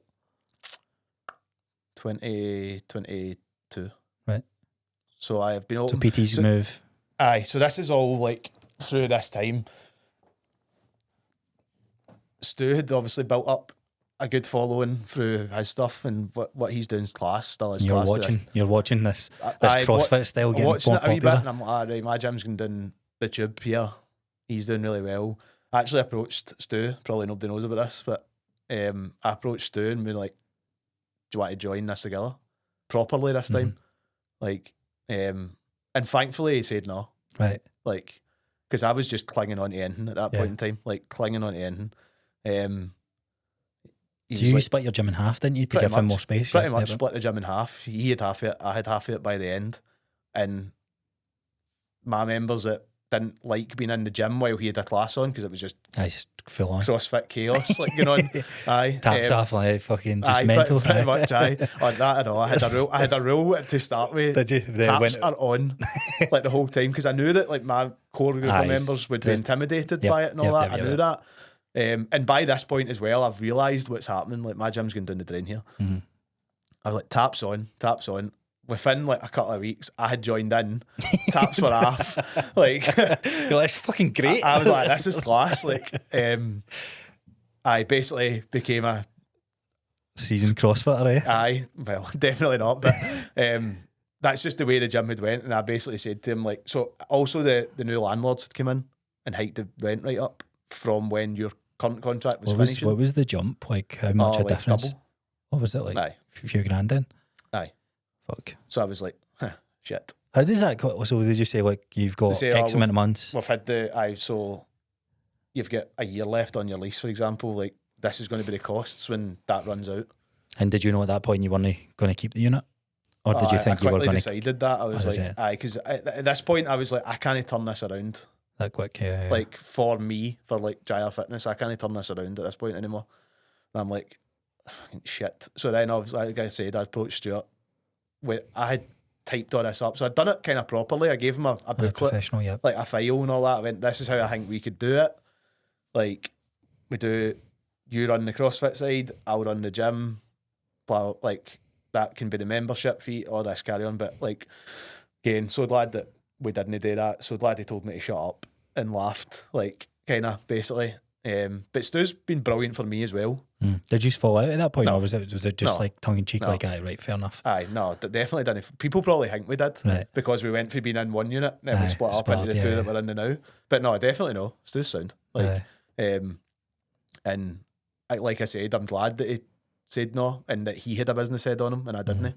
Like, because probably if he didn't have a business head on, he might have thought that was a good idea, and God knows where we'd be then now. But I mean, the both of us now are in a strong position again. Absolutely. And aye, so at that point, I was like, right, I can't afford this unit once the prices go up. I need to get a smaller unit again. So I'm like, Did you feel like a failure? Aye. Did you feel like a failure? Aye, Like, 100%. Right. Aye. I thought, I've fucked this, like, massively. Felt, big time. Were you going to walk away from it all? Aye. Selling everything and just... Aye. I thought about it. Definitely thought about it. So in the meantime of this as well, I've opened another business, though. Have you? Me and Graham. Oh, the spin stuff? Yep. Right. Aye. I forgot you had all these spin bikes. Aye. Yep. So... And then again, are you just looking at what Revs was doing? Just thinking... Or was it a bit of like... Aye, no. There was an appetite? Aye, so... see, people will be like, oh, he's just saying that. But I've had a lot of ideas over the years and not quite done them. And then about a month later, somebody else has done it and they're thriving. And I'm like, why didn't I do that? And I always thought, again, going back to the Pure Gym days, my spin classes, and I was nervous with the first one, but by the end of it, they were class. And I thought, at this point, I could make a business out of this. So like my gym was going down the drain, and at the same time, I was trying to open my spin business with Graham. Oh, really? Aye. But in hindsight, terrible timing. Yeah, I think you're just clutching on to something. Aye, That's it became that. It did become that. And like I've said already as well, I'm not a massive fan of social media, but it's massive now in launching a business. And we kind of launched it without a launch. If you know, we opened it without a launch. Aye. Really. Aye, so you Like, probably we getting thought we'd launched comments like, "I didn't know he had the spin business." Like, aye, come on over. Pretty much. And then that never got off the ground at all. And that was a massive investment for both of us. Was a spin bike 3-4 grand? The ones we got were for Matrix. Right. So they were like, I think they were $1,000 a bike. And we spent about 20 grand each. Jeez, oh. Just shy of that. What's the total setup cost for the gym, including this now? Oh, probably about 100 grand. Was it? Aye. So is this the part that... So this is like over the full... Yeah, the term and the payments and that. Aye, so this is probably from about 2019. You could probably say, aye. So when you're ready... One way or another, aye. Don't get me wrong. See, because of COVID and stuff, see when I was selling the gym kit and stuff like that, obviously prices had hiked up. But I mean, most of it was brand new. Like the kit had barely been touched because of COVID. Well, I got that 60 pill. That was brand new. Exactly. You bought I got that for $1,000. Aye. You give us that, probably... Was that cheaper? Did you get that cheaper because you were bulk ordering at the time? Or? I probably got that for about that price. Right. But that brand new was $2,500. And that's what I was looking. I was like, aye. I felt bad giving you $1,000. I was like, I can't afford to give you any more. And you're like, no, honestly, mate, take it. And I was like, because I wasn't getting rid of that, and I needed $1,000. And I was like, I've won a watch. Yeah. Yeah. So selling the equipment was a big, like, not necessarily. You probably did make a loss, but not as dramatic as well. It wasn't. I probably got my money back on the majority of the rare final these kit, days, which is very rare. Yeah. And that was because of COVID. Like I said, like there was actually one machine I made $1,000 on. Oh, did you? Which was nuts. It's the 4-stack. Oh, of course. Cable, 4-stack for Primal. I got that in the Black Friday sale, and go and look at the price of that now. It's insane. Yep. I got that for $2,000. That's wild. I think I saw it the other day for $7. Obviously, they've developed it and it's a wee bit better now. No, of course, but I saw it for much. $7. I'm like, I wouldn't buy that if I was fitting a gym out now. That's one thing. I'm going to come back to this, like if you had to redo a gym, like how you would do it. So we'll get to that. Because that's probably what's on everybody's mind. At this point, I'm probably that amount all in. Like I say, I did recoup a lot of it in one way or another. But you didn't know that at this point. I didn't know that. And then, obviously, the spin never really took off. Was that the nail in the coffin for that unit, or did you already know you'd be looking at another unit? The big one? Yeah, so the bit where you've... No, them putting the rent up was a nail in the coffin. Right, Because it was already going down the drain, but I was like, right, at least I'm breaking even. I'm no it's not going to cost me anything. But then they were doubling the rent. So I was going to be like $2,000 in the red every month. Yep. And I was like, no. Aye. So you, weirdly enough, you went with them to another unit? Aye. Or did you just look at what was available? Aye. So at that point, I still had a year left in my lease though. Mm-hmm. So a year times $2.5 kind of grand is like nearly $30,000. Aye. So if I walked away, don't know if they would have, but they could have took me to court or whatever for $30,000, and I was like, well, I've not got $30,000. Like, business is shut aye. down. Plus the other unit, I've got 20 spin bikes now sitting doing nothing. At this point, but going back to the spin as well, like, can't fault the effort that both of us put into it, but I just don't know why it didn't work. Like, to be honest with you, looking back on it, I'm like, I don't know why. It's probably like, it's not the effort wasn't there, it's probably just it needed a wee bit more time to foster, and probably just like more commitment to keep pushing it. I think like we tried to run with a pay-as-you-go model for that, the spin as well. Have you ever heard of Soul Cycle? No. There's a podcast on that, I'll send you it. Right. It's amazing with with two owners and obviously the person doing the podcast talking about that. It started in New York, one spin studio, and then it just went all over America, all over. There's one in London. Is it similar to Revolutions? Like, no, is it like, it's a wee bit. It's more like wholesome vibes, like like yoga type. Aye, it's more like that. I've never done one because there's only one in London. There's the closest one to here. But listening to the podcast, and they were basically in the middle of New York. First studio ran a pay-as-you-go model, and we were like, wow. So we like crunched the numbers down and all that, and we were like, if we get 4 people in per class, we'll make money, like off of this pay-as-you-go model sort of thing. But that just never worked. Do you think it's because of the JDs and Pure Gyms? Aye, probably. Yeah. Probably. But so JD hadn't opened at this point in time, but aye, probably. Like, people are like, why would you pay £10 a class when you can go and get a JD membership or a Pure Gym, whatever? £20, you probably get about 10 spin classes a week, whatever. But I don't know. Still never really trying to think about it, to be honest with you. But that's what it is. The two is, we called it after a year doing that, but we still had the spin bikes, but so we kind of called it. We were like, we need to come out of that unit because it's costing us money. And then again, going back to when I went to Stu, I was like, right, can I build 4 walls in this big unit and make a spin studio in here and run it out of here and stuff? Everything was going through my mind at that time. But then I took the unit on that I'm in now, which brought the cost back down to what I was paying in the big unit. But at this whole point in time, I'm like seriously contemplating just chucking the whole thing. Yeah. Like, I remember meeting you. You did seem a bit dejected. You just seemed a bit done in for like, I don't want to be a part of this at all. I did at that point in time. I was like so disappointed in myself. Like, even personally, I was like, I just felt terrible at that point in time. So I wanted nothing to do with fitness anymore. Like, because obviously, even still at that point in time, I could have probably contacted Pure Gym again and been like, can I come back? But I was like, I'm not doing that. I was like, I'll find something somewhere else. And then obviously the unit across the road, the one that I'm in now, was available, and I went and saw it.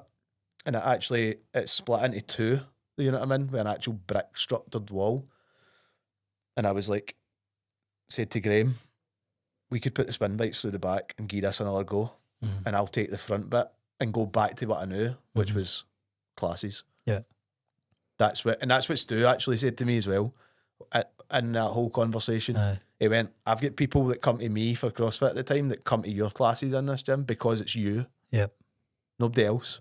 So it doesn't matter what the class is, that they're coming because it's you. So I started to salvage something. A wee bit of a spark back. And I was like, right, let's go across the road. But still at this point in time, I'm still crunching numbers.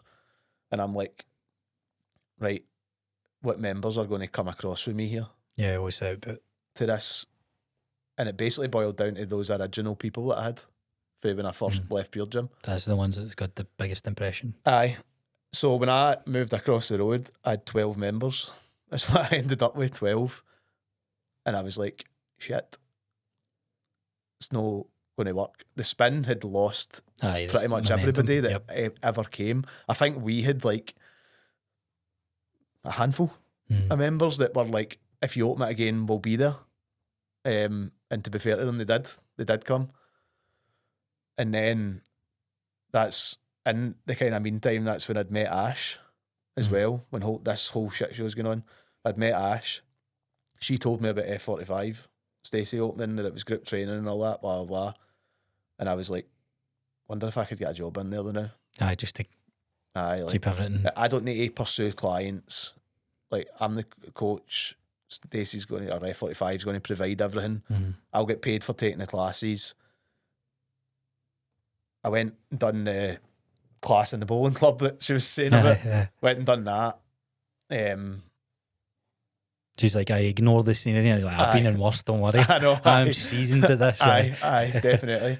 And then to basically cut that story short, I got a job in F45. And it was only to cover my bills and my... So like you so I was working, made away. I was doing a couple of spin classes a week because me and Graham just... By this point, the other instructors, they've left for the spin. It's just me and Graham trying to run this on my own. I'm doing classes in my gym. Graham's doing classes in my gym. I'm working in F45 doing classes. And at the end of the month, I'm walking away with nothing. It's just been... I always wondered why... Luckily, I'm still in the house. Like, with my mum. Yeah. Like, or else, where I would be right now, I don't know. But we sleep in the gym. Alex Hormozy's story. Aye, pretty much. But everything I was doing, like, genuinely, I think I was paying myself enough to pay my car at the time. And that was it. I was living off a very little savings that I had. And the money that I'd recouped for selling gym kit. That was my savings at the point. Float. Aye, that was my float, basically, at that point in time. What made you go, I'm going to give this one last attempt? So you come over with 12 members, you're looking at it and you're like, right, I need to get another job. You've done it through the F45 model. Like, was there ever a part of you say, like, I just need to give this up, or do I need, like, what made you try? Don't know, I just think I had a conversation with myself one day, and maybe off the back of even Stu saying, like, you're good at doing classes. Yeah, a bit of reassurance from someone else then. Aye, maybe. Probably a bit of pride as well, because I was like, wait, what's the option here if I don't do this? Like, what is the options? What came to your mind there? Nothing. A warehouse job? Aye. That's all you all know. I was like, don't want to do that. Don't want to go back to Pure Gym or go back to a Pure Gym. Even though at that point in time I reckon I could have went back to Pure Gym and been very busy, but would have needed a mindset, like a total shift and stuff like that. And I was just like, nah, just a bit of, probably pride more than anything. See, when you done F45 and reaching out to them, was that hard to do, or was it quite natural for you to make the move? Or did you feel like a bit of a... I did feel a bit... Like, oh, I'm a gym owner, like, why am I... And I didn't tell him I was doing it either. I told Stu at the time, and he was like buzzing for me at the time. He was like, good to see you're doing that. Did you get a spark coaching? In F45? Aye. Loved it. So that's probably what re-emphasised, right? I can make this work. Aye. Loved it. And then... You're driving through the West End. Aye. You've got that unit in Coatbridge. It's like, this can work. Aye. It's just all the other parts of the business, the leads, marketing, etc. Aye. And that's where Stacey's helped tenfold. Massively. And she doesn't need to do that. No. She does. It's her character though. Aye. Massively. That's how you know you've found your right people as well, and you're good. And in my head as well, I was going into F45 for like 3 months. I was like, I just need to get my members up to break even, and then I'll leave F45 and continue with my gym. But I actually loved getting into F45 because it was a distraction from my place as well. Obviously then when we reopened, the spin never kicked off. Again, don't know why, because see the people that did actually come, they said aesthetically the studio looked better in the new unit than it did before. And me and Graham both agreed with them. Like, when we got it to where we wanted it to before we opened, we were like, this is class. Like, it's small, but it's exactly what we want to do. Like, if we can fill this, we can make a business out of that. And I can make a business out of my stuff as well. So it worked. It did work for a while, but then the spin just kind of fell off a cliff. And we ended up folding that. That was hard. So I'd spent, for that, the last like 3 years I'd spent side by side with Graham.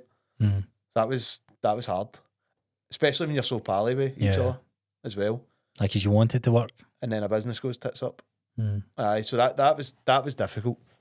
Like, to close that down. I guess that greeting the night. Did you? Aye. All through that period, I was like, An emotional wreck. oh, Aye. Jesus, aye. And Ash helped massively during was gonna that. say, She doesn't even know. She'll know when she'll know when she's watching this match. But aye, having her there as well helped. They 3 people in the last however long that's been, since 2022. I think it's so. Ash, Graham and Stacey in 3 different ways have helped me massively, as well as obviously my family. Thing is, like, outside looking in, like, you didn't necessarily open up. You kind of deal with this burden No chance. on your own. No chance. Guy, stigma. No chance. What do you think of the whole mental health side of things? Did you also believe in it as much? Oh, aye, now. So I've been through it. Mm. But I still didn't open up. I didn't open It's up. weird, isn't it? Aye, but like totally understand it. Definitely. And I would never say to the point where it was getting scary. Like breaking like, point, Aye, like I would never say I was at that point, but Jesus, aye. Some nights I was like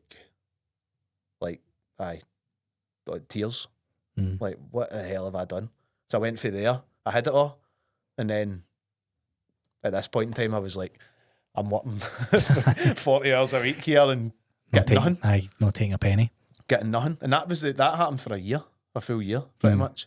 It wasn't until, so that's me. I've moved across the road. That's the start of 2023. So that's 2 years ago, pretty much, to where we are now. Mm-hmm. And for like the first year, wasn't really towards the end of that year where I started to see a bit of green on the numbers. Mm. And that's probably because people didn't know what was happening.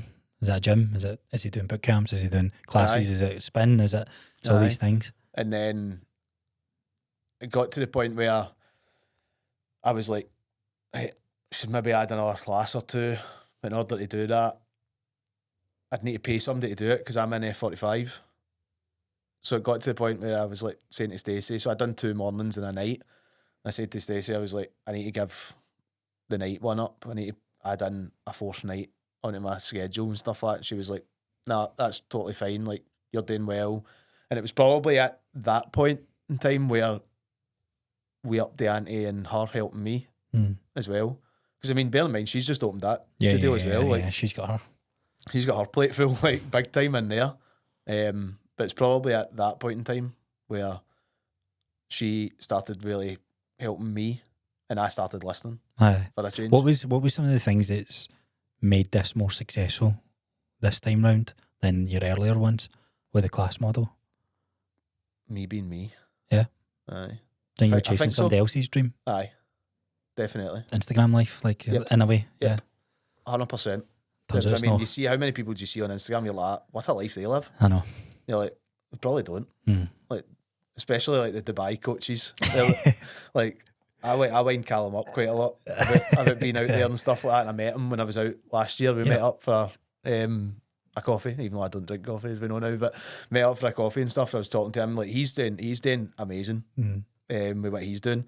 But I mean, he'll probably tell you, and he did tell you when he was on the podcast, like when he first moved out there, it probably wasn't all.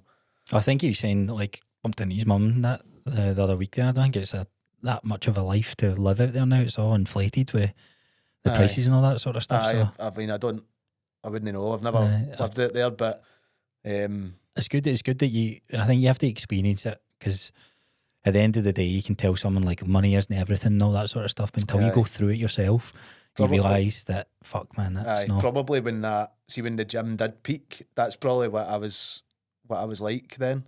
Because you're still missing I need that as part. much money as I can. Yeah. And it wasn't even as if, like, I'm not one of those. I wouldn't go out and buy a materialistic £400 t-shirt. Like, I'm never going to do that. Like, I like a wee brand here, a brand on my clothes here and there, but I wouldn't go and buy a t-shirt at £400. I wouldn't have done that back then either. But I was more like, let's go to Ibiza next week. Yeah. Like, Just because you could. Just because I could. Yeah, you had the freedom. I had a wee bit of freedom with it, but instead of obviously where I'm at now, I'm now like I could afford to go to Ibiza next week, but why would I do that? I'm like, what can I buy for the gym now? Yeah. that's going to work though. Are you treating it like a business? Aye, definitely treating it like a business more. So Jim's in a good position now. The where it's at and where it's going, like what's your plans with that? Or where would you like it to go? Like, are you So it's quite funny actually where I'd like it to go. by that unit? Across the road? Back across the road. No, not across the road. But I would like to eventually do the open gym again. Yeah. But obviously everything I know now, I know that I would make it work. Treating it a wee bit differently. Completely differently. And can I make a guess and say you wouldn't have other people run their class stuff? No, I would. Yours? I would, but it would be paid coaching. That's what I mean. It'd be your structure. You're running JR Fitness, no building your athletes only or building that. Not that was a bad thing. That's something I learned as well. So it would be like what I've got. See if I could have what I've got right now, and then let's say a unit next door, for example, that's an open gym, but the two of them are like linked. So never, ever, ever will I ever neglect the group coaching side of it again, because that's me. It's a powerful part of it. I think that's what sells it for me. So I'm like, again, like I make the people I would probably attract into the gym are people that are maybe scared to go to JD, that sort of gym, like intimidated by the gym, anxious about going to the gym. Like I'm 100% confident I can take that person and turn them into loving the gym now. Like, and that's the way I come across and the way that I sell it. I'm like, you will love the gym in here, in this facility. Like, might not be the best coach in the world, but I will get you to a place where you are fitter, happier, healthier, and you've got a much better lifestyle, and that you actually look forward to coming to the gym, and you miss it when you're not here. That sort of thing. Like, I've got countless examples in that gym now that I would probably say that I've totally changed their life. When you think about personal training when you're starting out, because you're not exactly like the get shredded in 8 weeks type of thing, although I know that's the program that you're running just now, but it is like you said, but it is the you find out the clientele that you do really well with, and like you said, it's those who are scared to walk into a gym, you make them love that experience. When did you only realise that this past couple of years, or you started to tap into that a wee bit more? Aye, definitely the last couple of years. Since I moved across the road, since that conversation, or that light bulb moment, and it was like, they come to the classes for you. Doesn't matter what the class is. Like, because all my classes they're circuit based. I'll do resistance days, I'll do cardio days, and I'll do hybrid days, and then obviously with the high rocks trend these days, I've got the high rocks classes and stuff like that as well. But I'll sell it like you will feel 100% comfortable in this gym, and that's when I'm saying I'd love to in the future get that sort of open gym floor back again. So you can bleed it into that, yeah. It would bleed in to the open gym floor as well. And the open gym, it would be capped. Like I already know what numbers I need when I go ahead and do it. And I know how long I need to save for in order to do it. I know when I'd like to do it.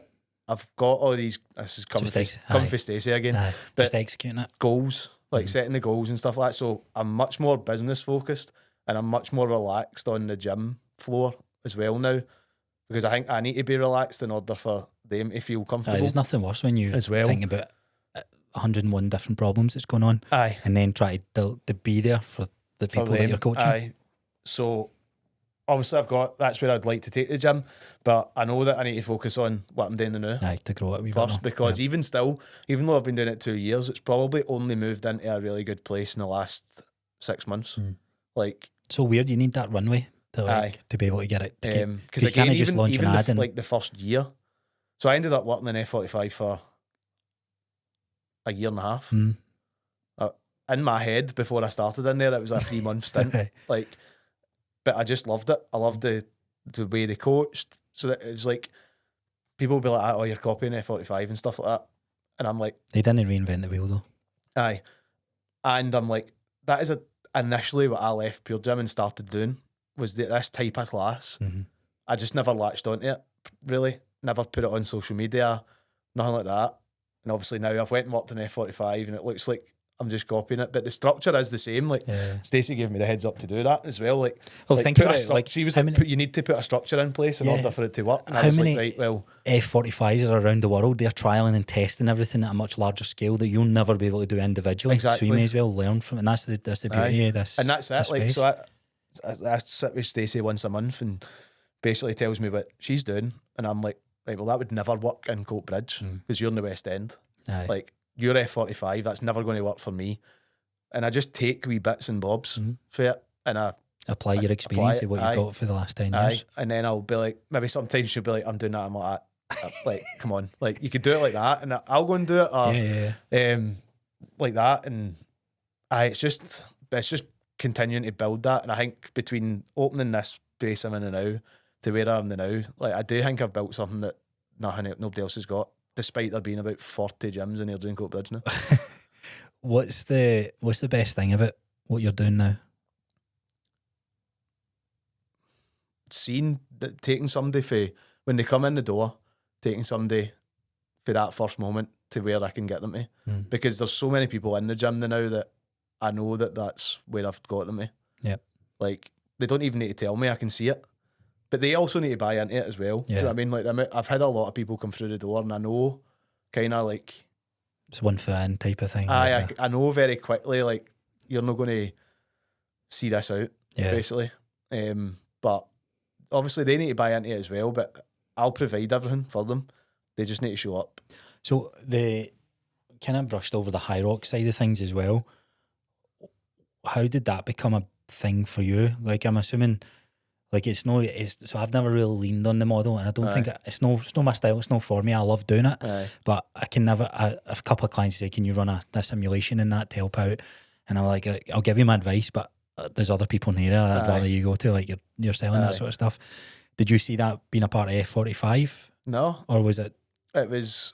So obviously by this point, like, me and Ash are together, and she's like, Jordan, I've signed you up to something. No, she was like, so I was obviously working in F45 at the time, and they were like, oh, we're doing this High Rocks next month, do you want to do it? And I was like, no, I've hurt my knee. Like, no, I've hurt my knee. But I ended up getting a full knee bloody reconstruction on it. But so you're manifesting that for the age of 20 when you turned that job down. I know. Scholarship. I know. But I was like, no, I was like, I'll come down and watch though. So that was 2023 High Rocks in Glasgow. I was like, I'll come and watch. So me and Graham went and watched Ash and Stacey doing it. They were the only two people I knew that were doing it. Went and watched it. It wasn't that busy. Like, but when I was there, I was like, I'd love to do this. Like, I wish I was doing it now. I'm like, forget the knee. I'm going in. I'll do that right now. And then came away for it. And I said to Graham, I was like, do you think we could do that? And he was like, aye, definitely. And I was like, right, all right. And it was about a couple of months later, and we were literally, there was a few years out at the pub, actually at the pub, and I was just flicking through Instagram, and I saw that High Rocks had announced London for later that year. I had a couple of drinks in us, and I said to Graham, I was like, let's do that. Like, when we said we said we could do it, let's do it. He was like, aye, right, let's do it. Done it, bought the tickets, messaged Ash. I was like, guess what we've done? We're doing High Rocks in London. And I hate London. That's another thing. I'm putting that out there. I hate London. It's such a miserable place, man. I hate how rude everybody is. But I hate it. And I was like, guess where I'm going? London. I was like, go and get tickets. They're still on sale. You can't do that now. That's wild. But it's still on sale. So I ended up, me and Graham went down with a small group for F45. Ended up going down to London and doing it. It was class. Great experience. Loved it. Absolutely loved it. But when I went down to do that, I knew I had the knee op like a couple of weeks later. So I was like, get that done. Then I went and done another event over at 55 Gym in Hamilton. Done like his winter games thing before I had that knee op. So then Glasgow comes round in the March again. I had tickets for that. Couldn't do it because I was still in a leg brace. The op was a lot bigger than I thought it was going to be. Had Berlin tickets. Me and Ash to do a mix. So me and Graham had the doubles for Glasgow. Me and Ash had the mix ticket for Berlin in April. Couldn't do that. Still couldn't run. we had transferred the tickets from Glasgow to Birmingham, me and Graham. So then done Birmingham, and we got a worse time when we got here before in London. And I was like, wow. And I knew it was my fault as well. I was like, I've not recovered for this knee thing yet. Went and done Manchester on my own.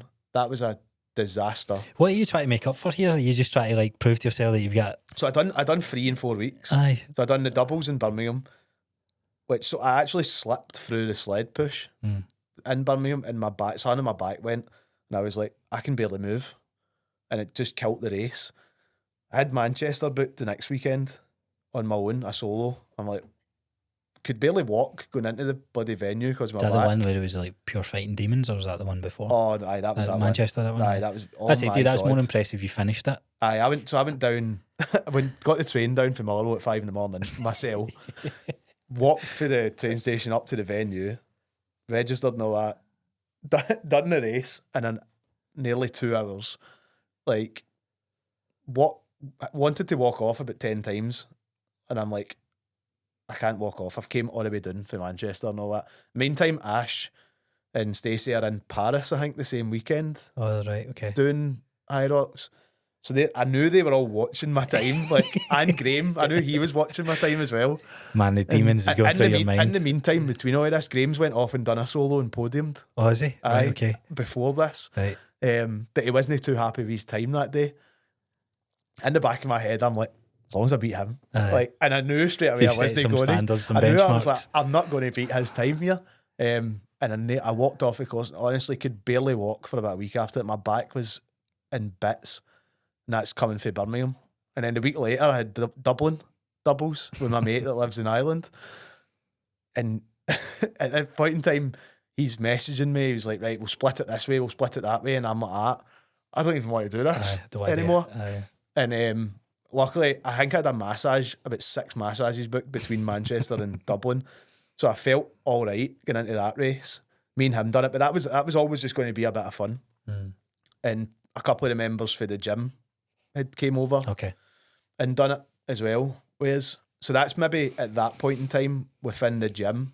Started seeing it was becoming a thing. People were asking about it. People were like, did you never, like, obviously the mad business ideas that you end up having, being at your first one, did you ever think, this is quite interesting? Did you see it becoming like from the early days, becoming how popular I didn't think it would was? get to the stage it's at the now. Kicking yourself a bit? No, but I knew like that. Are you talking about actually running the classes and getting everybody into it and all that sort of stuff? All right, aye. No, I did. I thought, aye. It's quite fun to be a part of. I was like, if I push it on them, if I tell them they can do it, they'll do it. Like, they just need to come into that first class. The amount of people that are saying, I can't run. Oh, no, you can run. Like, who cares how slow it is? You're running, and you'll build it up. You need to do it to get better at it, don't you? So the more they do it, you'll get better at it. And then, so I had 2 people do Dublin. I think a few people had done the Glasgow before actually as well, but 2 guys do Dublin, and then Glasgow this year, I think I had like over 30 in the gym do it. Nice. Everybody's going to try and get Dublin tickets. God knows how that's going to go, because it's obviously just a frenzy now for tickets.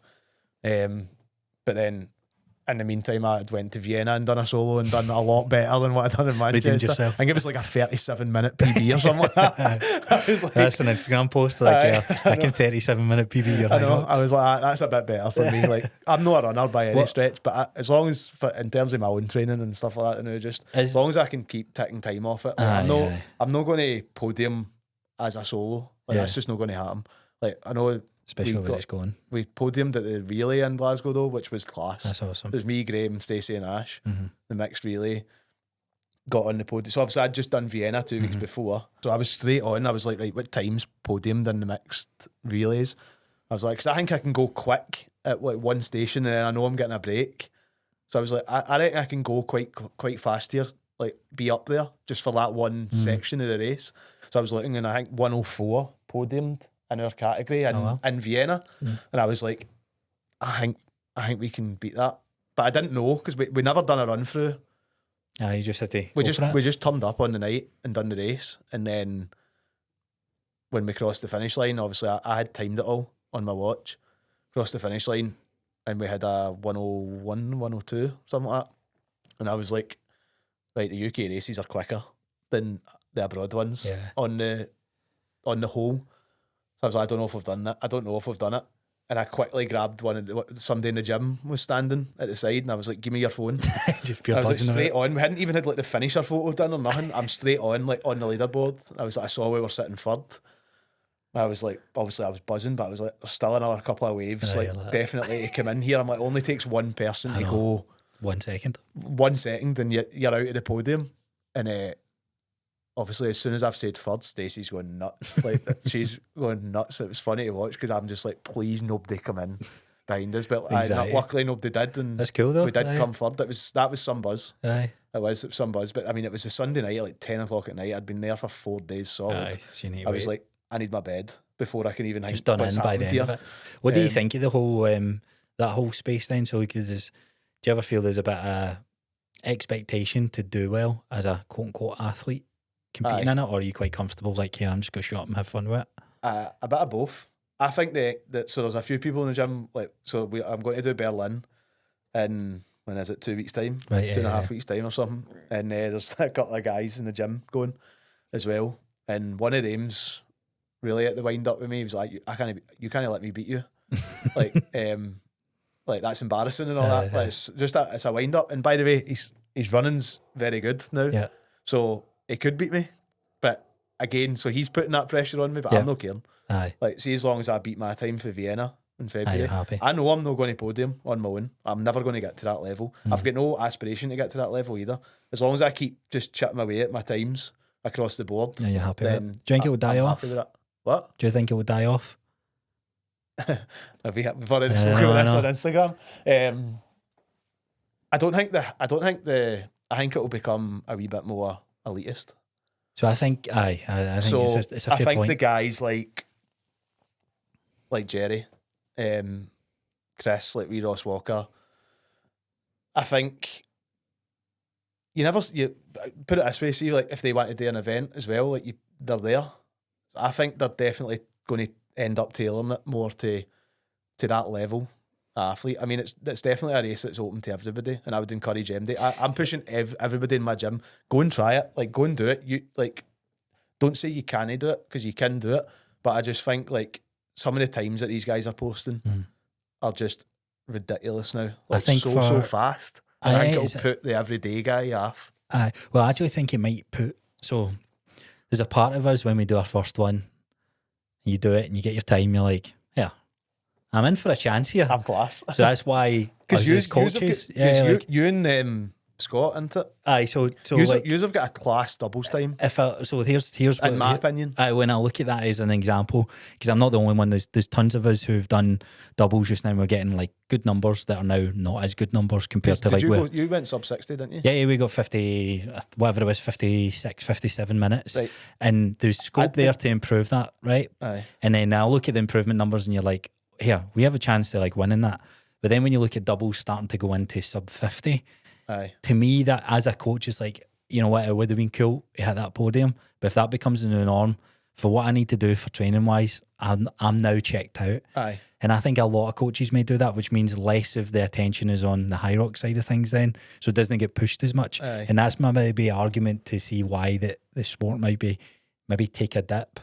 I hope that it doesn't, because I still think it's amazing that everybody does. So it's such a good atmosphere to be a part of. I agree with you there with that. It's because I think you don't see as many coaches doing it, which then has an impact on the members side of things doing it. Because how many of those 30 guys of your group, or even Stacey's, she said like, she'd like 110 in Glasgow. Would there be that many people doing it if the coach isn't pushing it as much and doesn't make it a part of the community?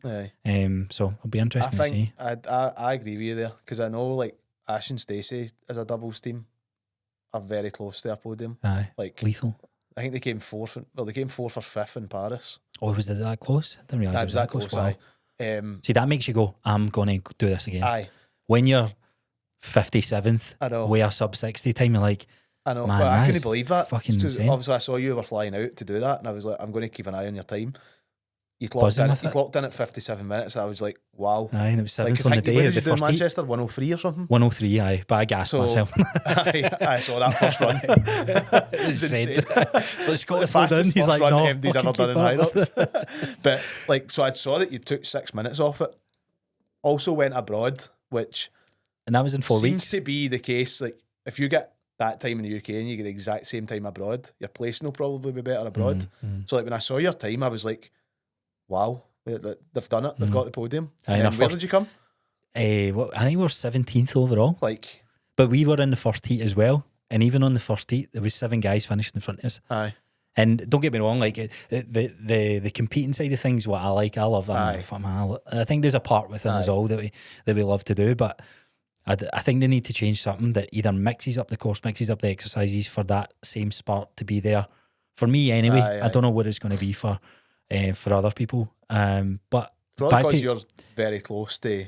potentially, getting that but then podium. again, you guys will be thinking about that with the mixed relays as well. It's like, right, because is there a second we can get? Is there a first we can get? Like, Aye, that'll well- be at the front of your mind. Well, in Glasgow, first was 7 minutes quicker than us. Oh, was it? Is that 7 what it minutes was? quicker than what we were in third. It's insane. And I'm just like looking at their splits. So I went on and obviously looked at their splits, and I'm like, wow. Aye. Like you're saying, the level that Sometimes I'd if need it's to go within a minute, you're like, right. Aye. But then if it becomes too wide, you end up thinking, Aye. right. I think in Warsaw there, like Ricky Burns came first in the same so category. he did actually, yeah. And so, but their time was maybe about a minute and a half quicker than ours in Glasgow. And I'm not competitive at all.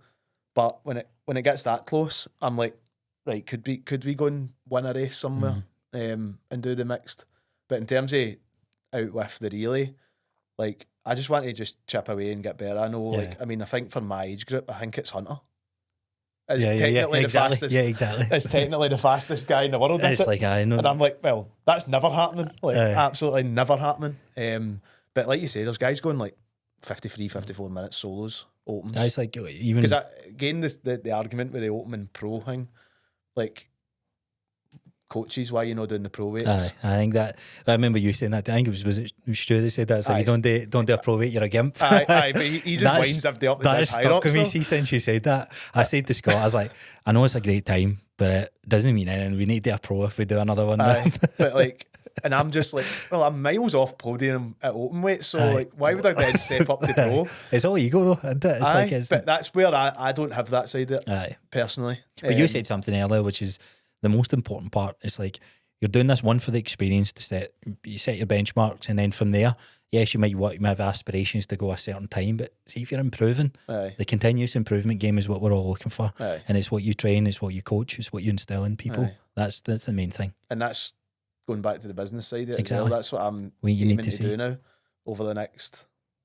Like, I've got like a 5-year plan from when I opened, so I'm in year 3 of that now.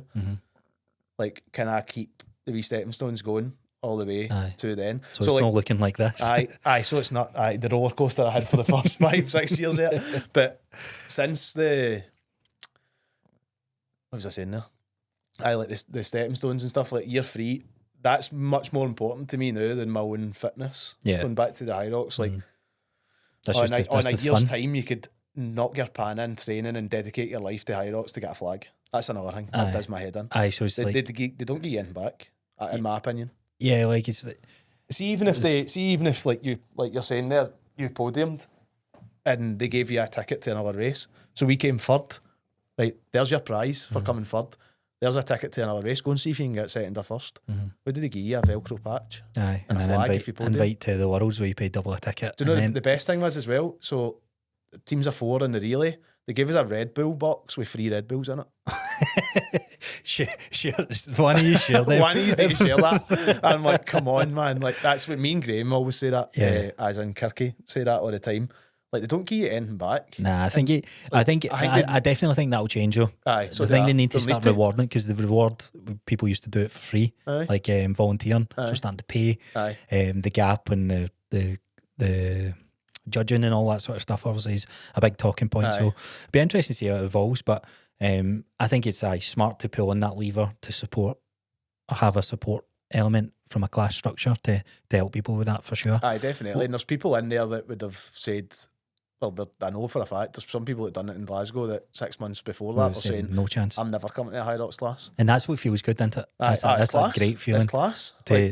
Ask any of them that went there, like, I was like buzzing the full weekend at watching some of them do it. And like, going back to that as well, like there's a mum and daughter that done it as well. That's cool. And like, it's just class to see. And then there's another girl that's going to try and do Dublin, and she's only 16.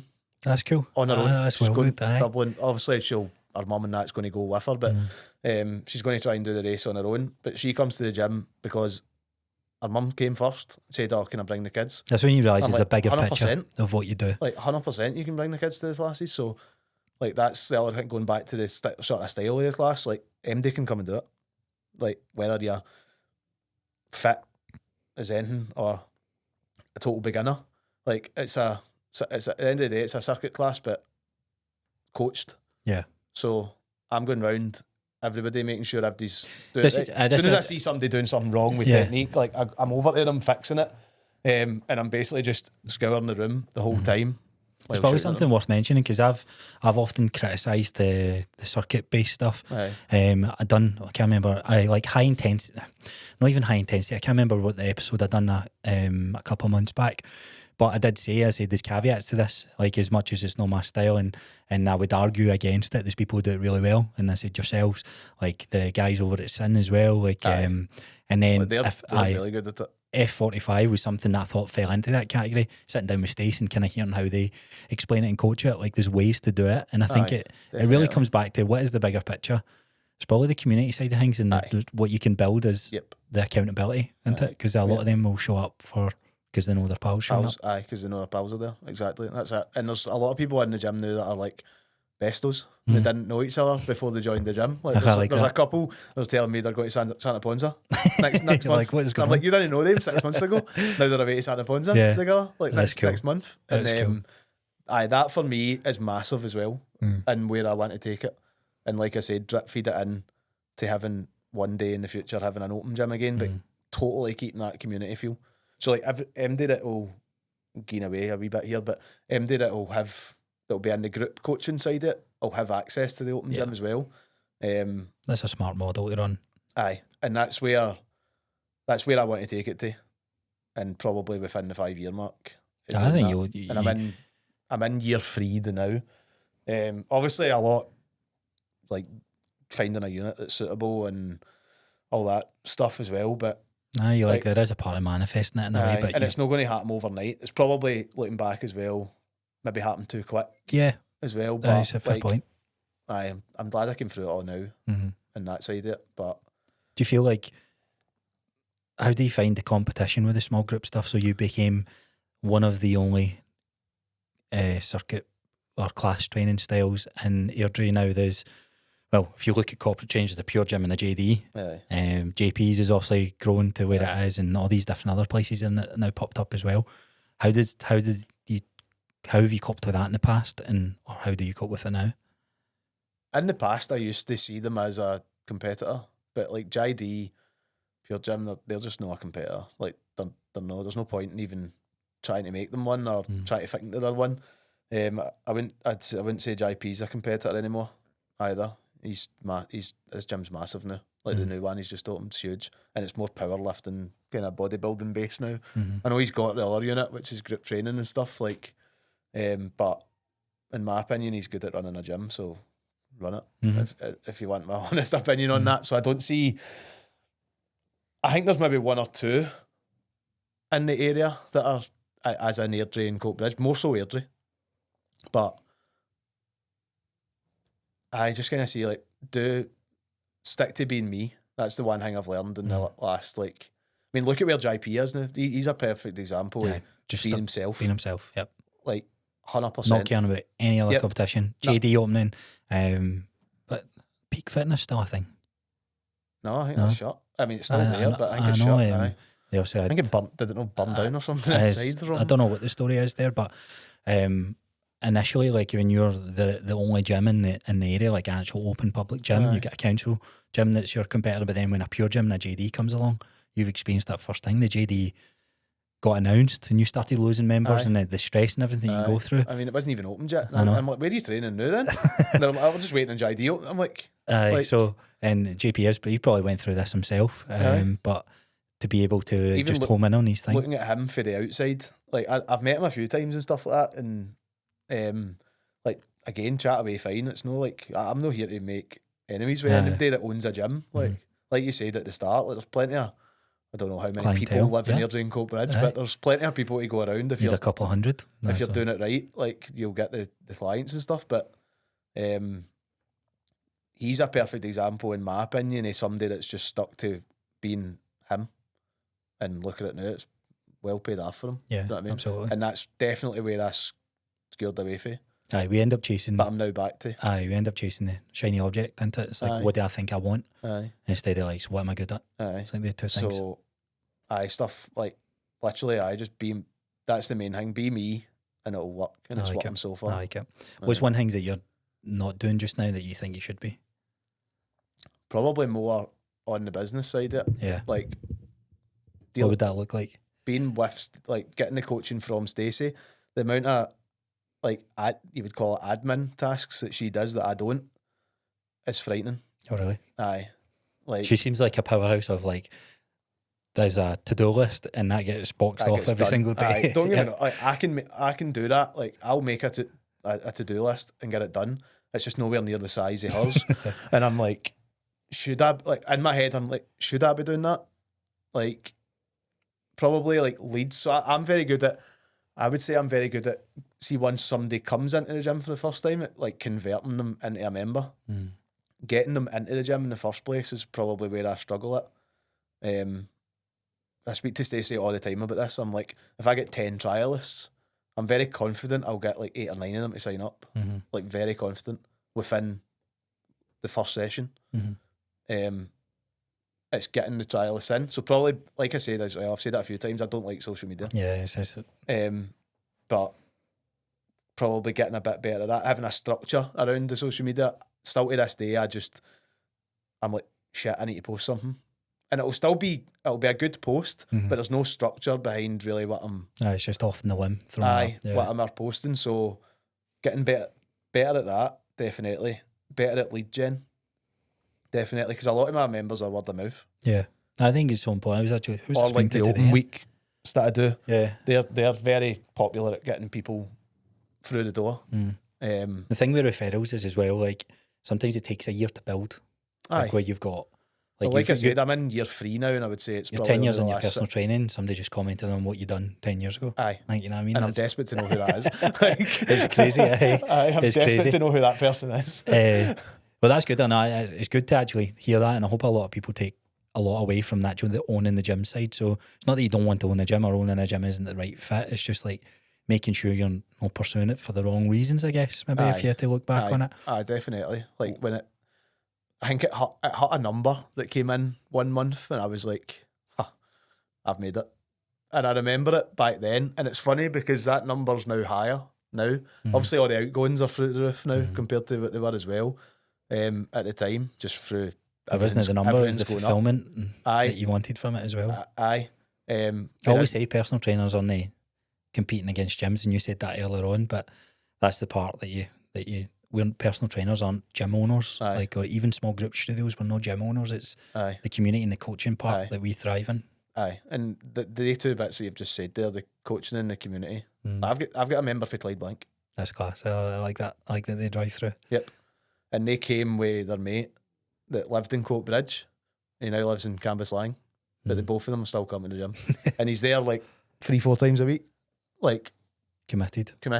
He comes all the way for Clydebank. And I'm like, that speaks volumes of what I'm offering, I can re-emphasise what I've built, and like, and I am proud of it now. That was going to be a question I asked you. Is like, do you feel proud? No, definitely. And I know where I want to take it to. And I don't think I'll be 100%. And there's a part of me as well, see, because it failed the last time. No, you're nervous. I am always on the edge a wee bit. I did have a question for you, like, what is your biggest insecurity just now? Like, do you have anything that comes to mind? No podium on my high rocks, isn't it? Like that? No, I couldn't care less. Honestly, I couldn't care less for that. Like, No offence, by the way. I remember beating me. No, I don't care. Like, I'm open to admit that there's people in it that come to the gym that are fitter than me. Like, that's fine with me. I'm there to coach them. I'm not there to be the fittest person in the world. But I probably just, like, you're looking at it again. This probably comes from Stacey helping me so much on the business side of it. Like, I look at it when somebody leaves the gym, I'm straight away, I'm like, how's that affected the business? Not like, oh, I've lost somebody, like, I've lost £50, whatever it is. Like, I'm like, right, can I cope with that number dropping? Like, can it go that low for me to still be paying myself what I pay myself, X, Y, and Z? I need to be building a bank, all that sort of stuff. So, like, every time somebody leaves, I take it a bit personally. But I need to step back and be like, right, how do I generate more to come in and make sure? So I've got figures and numbers, like, I need to get to that amount of members by that time. Again, Stacey sets those targets for me. Sometimes you need somebody above that second voice. So that's probably still the big one, like, because you get people that come in and out of the gym as well. So it's like, oh, they could cancel tomorrow. You might not see them for 3 months again. And it's like, oh, but what happens if 20 people cancel tomorrow? Like, you always jump to worst case scenario. Like, straight away, I'm like, oh shit. Like, so that's probably the biggest one. Like, I've got no insecurities about myself personally now. I don't care what people think of me. Like, personally. Now that you've went through it. Personally, from a business point of view, like, I think I come across pretty well, and I know what people think of me that come to the gym. Maybe people out with think I'm a dick, or think, no. I think that's probably one of the biggest things, that you had this sense of pride of not showing your failure. Because that's something. See, just what you're saying there about showing my failure, though. See, when I knew I was coming in to do this, you're like, shit. No, it wasn't that. It was, I knew my Instagram. When I started the unit I'm in, I knew I deleted everything off it. Oh, did you? Right, okay. For before that. So if you scroll down to the bottom of my... I was thinking that because I was like... No. If you scroll down to the bottom of my Instagram, then now it will be like the first post of the unit I'm in now, like the empty unit, and then boom, turns into a gym. Do you wish you still had... Well, you probably still got pictures for like... I do. I still wish I got some of it on it, because it would be good to just like post a wee... Oh, this was 10 years ago, like, that I'd done this. I've still got 1 or 2 clips on my phone. I think back in the day, but they're not out there. And I wish some of it was on it. The gym that you saw that you bought the machine for, I hate looking at that stuff. Do you? I don't think see it as much as you're viewing it as a failure. Like, failure's the best data point. I've said this so many times. Like, you need information to tell you you're on the right path or you're not. And all that is that telling you, here, man, like, you might think you're on the right path, but you're not. And that's all the feelings, like the feelings, because it's attached to monetary, or it's attached to social media status. Like, they're no things that are relevant. They're like, what matters most to you. You've said time and time again, I love seeing the smile on somebody's face when they've done something that they said they couldn't do. And I love being the person that's been their coach and in their corner with that. And I want to create that community. Like, they are the things that now you know, but you didn't really pay attention to that back then. Definitely. It's just helped you get back on that path. Like you're saying, when I see something, I could actually greet sometimes when I see somebody doing like high rocks, for example. This is the easiest thing to go to these days, high rocks. But like when somebody comes in, I could never do that. And then you see them crossing the finish line, like they see them maybe greeting crossing the finish line, and you're like, oh my god. I mean, see all the sort of slow music videos that high rocks post. They like Adam has went through X, Y, and Z in his life, and he's crossing the finish line and that. And I'm like, greeting. I'm like, just want to message him. Like, I mean, in Manchester, there's the guy. I think he took a stroke. And the old guy and his coach came with him. Aye. He was a proper like old. Oh no, there was so many. I know the one you're talking about. It wasn't him, but I think he was in a couple of heats after this boy took a stroke. I might be totally wrong here, so I apologise to the guy if he ever sees this. But he's got a big Instagram profile. Right. He's got no use his left side, and when I've crossed the finish line in Manchester, I've just collapsed over the finish line, dead on my feet, and I heard the MC guy shouting it out. And I waited and I saw him crossing the finish line, and straight away I'm like, get up off the floor. This guy's just done this race. His great perspectives, everything. And straight away, there's actually in one of the High Rocks videos, you see me and him with a handshake after it. And I found his profile, messaged him, and I'm like, you made me get up off the flare. Yeah. We all get inspiration from different just things. Out of nowhere. And like that, anytime I see somebody coming for not coming for nothing, but coming in with that anxiety and then doing something like turning it around, and now they're class. I mean, I'm running an event next month, like a kind of fitness games in the gym and stuff like that. And for that reason, though. And there's some people like I thought I'll maybe need to give them a wee push to come in and do it, and they signed up like straight away. And I'm like, that's class. Like, and we have like, there's a few people in the gym now, like we have a laugh and all that, and I'm like, well, what would an athlete do? Like, because they've came, then they're now buzzing, like they love the gym, and that's, for me, that's the best bit about it. And I realised that 2 years ago. But also, like, see from the outside, or if you just scroll on Instagram and that, this is where sometimes your pride holds you up higher. A lot of people slag that type of thing, doing a High Rocks, doing all these games, and it's like I understand maybe why the reason they're raising some of those points, but I know they're so disconnected from the impact that's making in somebody's life, because that's really what it's about. It's more than anything. 100%. So I think it's been great to actually jump in your story. Like, absolutely flew 2 hours 40. It's been wild. It's crazy. Is that longer than Stacey's? I actually think it might be. Lots of value, lots of great feedback. One thing to wrap up on, because we brushed over it earlier, if you're opening a gym today, you said some of the kit you wouldn't buy. What is the ideal? Why would you not buy some of the kit, and what's maybe overrated? The outlay for a start. Like, I wish. So I bought everything brand spanking new. When I would you not do that anymore? I didn't. What? Would you not do that anymore? I mean, you would buy some bits brand new. Yeah. But I mean, just like if I and when I go to do it again, not if, when I go to do it again in the years to come, shop about. Like, you could save yourself a fortune. Like, literally what you said there about the piece of kit you bought. Like, and it's just nuts. Like, there's loads of sites out there that refurb the kit up, and I've bought off them since. Like, they 2 runners in the gym, the assault runners, like, they're like $3.5-4 grand each if you buy them brand new. Like, I get the 2 of them for under free. Like, I'm like, no brainer. They work just the exact same.